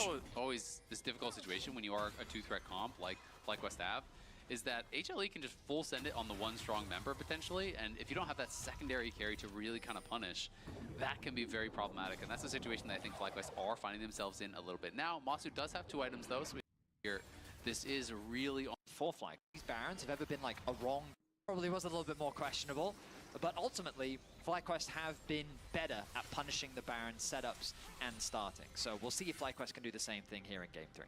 Well, if we want to talk about good things, towards the complete force the flash there. His job as basically walking at Viper and trying to make Viper hit only you while your team plays a 4v4. Yeah, how the fuck does Viper die in this game ever? Right, is into a Cassio, front to back. Zeka can even just take Cassiopeia's ult and then use it on you when you're trying to dive. Plus Scion, you don't have to. This is what Azael was saying in draft, right? You don't have to overforce this dive, especially into someone like Azaya. Instead, you save those ultimates for later on into the fight, where maybe you can catch a straggler who's off guard. Maybe you can burn a. I feel G2 will beat T1 today, and then T1 will get HLE and say goodbye. Oh, you mean they'll play each other in quarters? There are options the FlyQuest have to approach the fight. And that's always the risk when you play 4 melee. I mean, I hope G2 wins today. That'd be pretty exciting. You're trying to target someone, and then that can mean form in, you know, Cassio ult or a Rel combo. And in some of these situations, it'll be interesting to see how Inspired plays it, but like, I don't know how successful it's going to be throwing that ult on Messiah. We have HLE on Baron. Yeah, HLE is starting this one up. They know how powerful their carry is. Now with Immortal Reminder fully completed. Down there in the bottom lane, Bwipo having to back away from Dorman at the same time. HLE unchallenged in the Baron so far, but now FlyQuest trying to step up. Delight here in the very front. They try to jump in. Inspired wants to go after the Poppy. This is the issue here. This is the issue here. Look at how Viper plays this. Bwipo having to back away from Dorman at the same time. Right, so we pull back. We're trying to like front to back fight. Delight actually knocks up your bot lane with his ultimate, so they think, ooh, now's the time to go in. So Inspired sees the angle, goes on to Viper, Quad flashes in, but unfortunately, this is the Viper. Viper actually gets a chance to ult. There is a minuscule point in time between the ending of this Vild, which is right here. You see this white bar? And instantaneously, that is like a microsecond between the ending of the Vild and the finishing of the Cassio ult animation, where Viper gets his ult off right there. It's actually crazy. Okay. This frame is the last frame of Vild, and you can see the Cassio ult begins on that frame, but it comes out like a wave, and Viper hits the exact timing to dodge it. That is pretty nutty, guys. That is pretty nutty that he didn't get comboed there. get caught. Nice feather collar, but it doesn't matter. Viper's already down. He still dies, but it was cool. It's a 2 for 2 so far. Peanut trying to get away. Doran's gonna turn Mega and kill them all, though. Busio here in the front line, but it ain't gonna matter. Masu now in trouble. Oh, Making our he misses. missed. Sidestep comes out, but the proto belt is still there. It's a 1v3 and Did Viper cleanse? Yes, he did. Oh, you're right. I'm blind, guys. Sorry. He cleansed. He looks like he cleansed the Cassio ult, maybe? It's hard to tell. He doesn't actually ever get the stunned effect, but you're right. The cleanse is there right at the end of him being airborne. It's hard to tell. It's hard to tell whether he got stunned or not. Quad's gonna get caught. Nice feather collar, but it doesn't matter. Viper's already down. Whippo teleports into the fight, but so does Doran. It's a 2 for 2 so far. Peanut trying to get away. Masu needs to buy a little bit of time. Busio here in the front line, but it ain't gonna matter. Masu now in trouble, making our misses. Sidestep comes out, but the proto belt is Double Lift talked about that in detail. He said that Busio fucked up by not sacrificing his life to chain CC immediately after Vi ult to kill Xayah before she can ult. Yeah, but again, he would have to get the knock up because of the cleanse. They try to jump in. Inspired wants to go after the Poppy, but He can't Q her because she has cleanse. Nice feather collar, but it doesn't matter. Viper's already down. Whippo teleports into the fight, but so does Doran. It's a 2 for 2 so far. Peanut trying to get away. Masu needs to buy a little bit of time. Busio here in the front line, but it ain't gonna matter. Masu now in trouble, making our misses. Sidestep comes out, but the proto belt is still there. It's a 1v3 and Masu's done for. That's a nice fight for HLE. Yeah, they lost their Fed guy, but it took way too much from FlyQuest, and the remaining 3 men from Hanwha Life go right back to the Baron. FlyQuest successfully shut down Viper, but they had to commit absolutely everything to do it. With Zeka still alive, they were able to turn the fight onto Quad, and as Azel has been saying, when you have this 2 damage threat composition, if you lose one of those sources, your damage is cut in half. A promising being in there with 1 HP was actually going to save that situation. Delay the Baron take there, so they got Baron buff on all 5 members.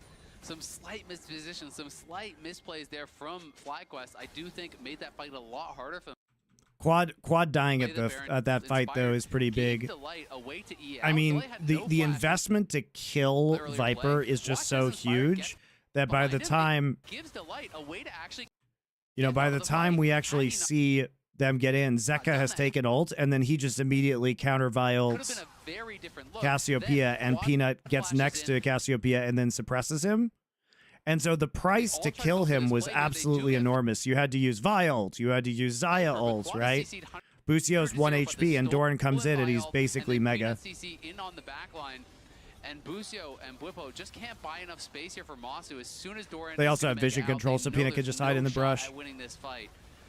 Cassiopeia didn't do anything. Really meant a lot here for FlyQuest. Yeah, the idea as well from, I mean... But this is the issue, because you're now playing, Cassiopeia doesn't want to flash ult in. And Zeka taking the Vi ult is really huge there. Because look at this, he combos with Peanut so nicely. So it's so well done. But, Cassio would rather just slow roll a fight front to back a lot of the time, but because they have to go in to kill Viper, it's literally they know it's the only way Viper ever dies this game is to flash ult Cassiopeia, Vi ult, and then Masu has to ult on top of him. So you kill him, but Quad is chain CC'd into oblivion. And then Peanut CC in on the back line, and Busio and Whippo just can't buy enough space here for Moss. From safe in that situation. Want to allow FlyQuest. They've still away all the jungle camps. 8.7k is the goal difference between them and Hanwha Life. That's you guys are watching right there why this composition is just awkward to execute from FlyQuest. And while the start of the fight did look a little scary for them, like the Cassiopeia and the Scion just don't synergize very well with the Kai'Sa and the Vi. When you have Vi Kai'Sa, you either need to go full pick, right? So Ahri, right? Ahri, Jax was banned, obviously, but, these are champions that allow you to play into side lane and then overload side lanes with Vi, Kai'Sa ults and Ahri ults, right? If you're playing Vi, Kai'Sa with Scion, Cassiopeia, it just feels terrible. Just feels terrible. They are the ones with full wallets as they set their sights on FlyQuest base. And this lead now, you really are depending upon mistakes from HLE. It kind of is a game that becomes a little bit out of FlyQuest's hands when you are down, over 8,000 gold, when you have your opponents at soul point, when you have your opponents with that Baron buff. So FlyQuest gonna have to wait for mistakes and see if they can find an opportunity. Zeka's the target, but he uses the stasis to get away from the Vi ultimate. Magnet Storm followed by the Killer Instinct from Masu. A pick for FlyQuest on the HLE mid laner, but at the cost of so many resources. Bwipo now trying to defend underneath the tier 2 turret here in the top lane, but the rest of FlyQuest is coming to collapse. Inspired has gone over the wall, coming up behind Delight. Bwipo surely going to be killed. I don't think they win this. Remember that he comes back to life. FlyQuest still trying to keep the fight going. They don't have Vial. Delight's going to be your target here with a Shattering Strike coming out, but a little bit more damage is still going to be required. Busio grabbing the kill on that one. Petrifying Gaze onto Peanut. Viper. Oh my God! Holy shit! Holy shit! More damage is still going to be required. Busio grabbing the kill on that one. Petrifying Gaze. He literally just turns around and ults 3 of them, and Viper sets up the feathers. Oh my God! Look at the pullback on that. Oh my God! From Peanut to turn it right back around. That might just be the game from the Hanwha Life Jungler. Quad is forced to retreat. It's so hard for them to play that. Viper and Peanut do it once again. Hanwha Life Jungler. Impale. To retreat at this light. I love the attempt. Petrifying Gaze stun onto Peanut, but that ulti, the buffer there, really changed the whole game. Because Bwipo obviously is getting taken down, but FlyQuest, no, this is our chance. This is a 5v4. If we can ace them here, we can make something happen. Thing is, you used all your tools in order to get that fight. You have no Kai'Sa ult and you have no Vi ult. Here, the question is this. So you already were having a hard time killing Viper. You know how you're going to have an even harder time? No ult, no ult, no ult. Right? You used all of it to kill a Silas. So if you come in here, you better have answers because they've got fucking everything. And no one can kill Viper. This is a very winnable fight here. No, it's not. It is not a winnable fight. It's not a winnable fight. You also use Cassiopeia ult to stun a, let me check my notes here, full HP Skarner. But this ulti comes out right. And then we all engage onto him. And then guess who's there? Buffers it perfectly in time. The Blade Caller is there. You just can't kill. You can't kill. You can't kill Kai'Sa. The FlyQuest coaching you can't kill Kai'Sa. That was their moment to try to come back. You could not have a bigger, badder, better Skarner ult than what Peanut just did to guarantee the victory in a fight that otherwise looked doomed for HLE. Now, it didn't look doomed. In a little bit over 30 it didn't look doomed because their comp sucks. They had no ults, and nobody can kill Kai'Sa. Who's going to kill Kai'Sa with flash and ult up in that scenario? Who's going to kill the Kai'Sa? All they have to do is just delay. FlyQuest have no TPs to be able Bro, to if Viper dies, the fight is one. How do you kill him? You're right. I agree with you. If Viper dies, the fight is one. How do you kill Viper? You can't. Super minions continuing their march. You can see a recall. Good face. Oh, I wasn't watching Papa's face. Bigger. It is on Doran. The stun lands, but this ulti comes out right before he gets stunned from the Vi. Q buffers it perfectly in time. The Blade Caller is there, and it is absolute cinema from the HLE side. The FlyQuest coaching staff. Oh, you gave Papa the face spasm. You could not have a bigger, badder, better. Or Xayah, sorry, yes, Xayah. Monty Boomer alert. Yes, who kills the Xayah? Yes, that's what I meant. Sorry. That otherwise looked doomed for HLE. I'm just Bidening, guys. I'm just Joe Bidening. Don't worry about me. Baron spawning in a little bit under 1 minute. FlyQuest backs are against the wall. The slightest, smallest mistake is the end of the game and the end of the series as HLE takes. They had 2 flashes there, Vi and Kai'Sa. Okay. And what? And what do they do? What play do they make with no ults on either of them with 2 flashes? Just keep them here and buy time for the supers. Super minions continuing their march. You can see a recall from Masu, but he cancels it. Quad has teleport, but not yet. It's still got a little bit of that cooldown left on it. No teleports available for either one of the players on HLE either. And it looks like FlyQuest is just saying, give it. Don't bother fighting for this. It's not going to work out. Free Chemtech sold for HLE. Not get hit by Skarner R, and then what? I think you're almost guaranteed to lose from that spot. And honestly, one dragon doesn't get you back into the game, even if you're able to steal it. So, having a hope at maybe an Elder Flip or something like that, when you're this monumentally behind, is actually a the soul on top of it, it is a nearly impossible game for FlyQuest to play. It certainly is, and they're not going to be given any opportunity to steal this one away. The vision has been denied. Delight is hovering on the outside of the pit. There's Doran acting as bodyguard as well, and that's going to be a Baron secured for Hanwha Life.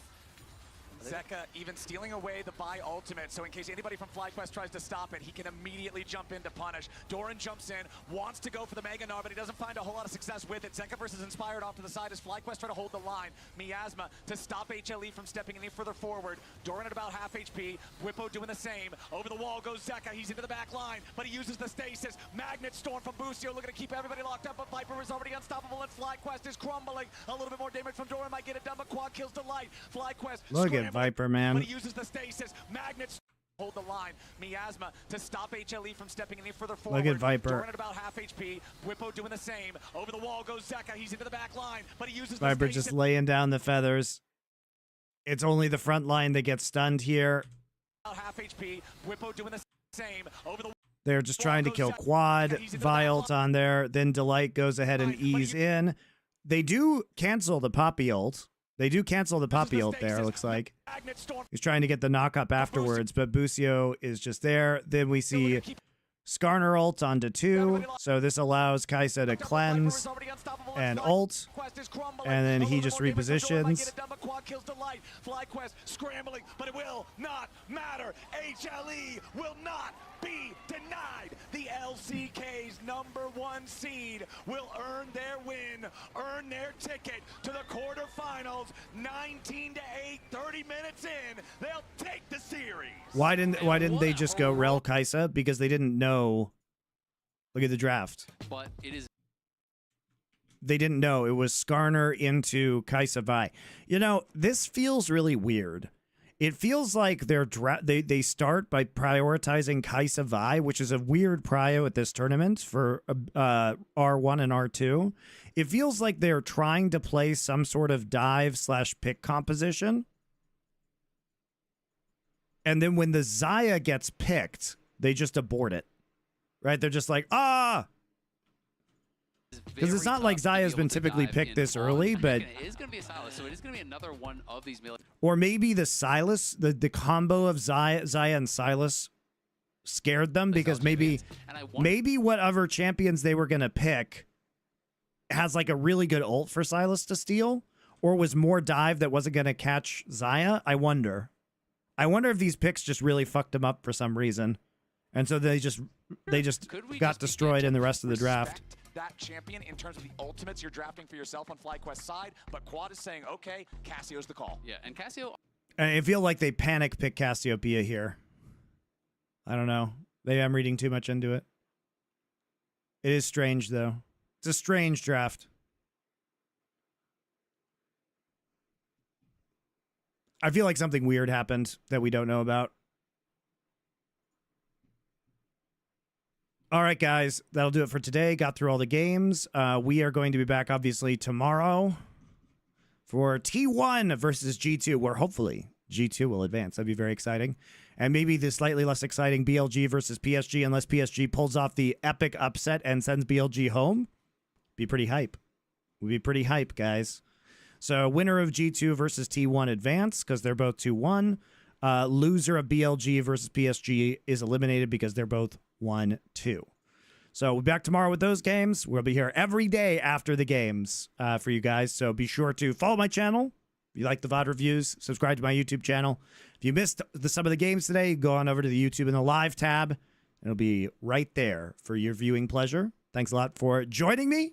See you more tomorrow.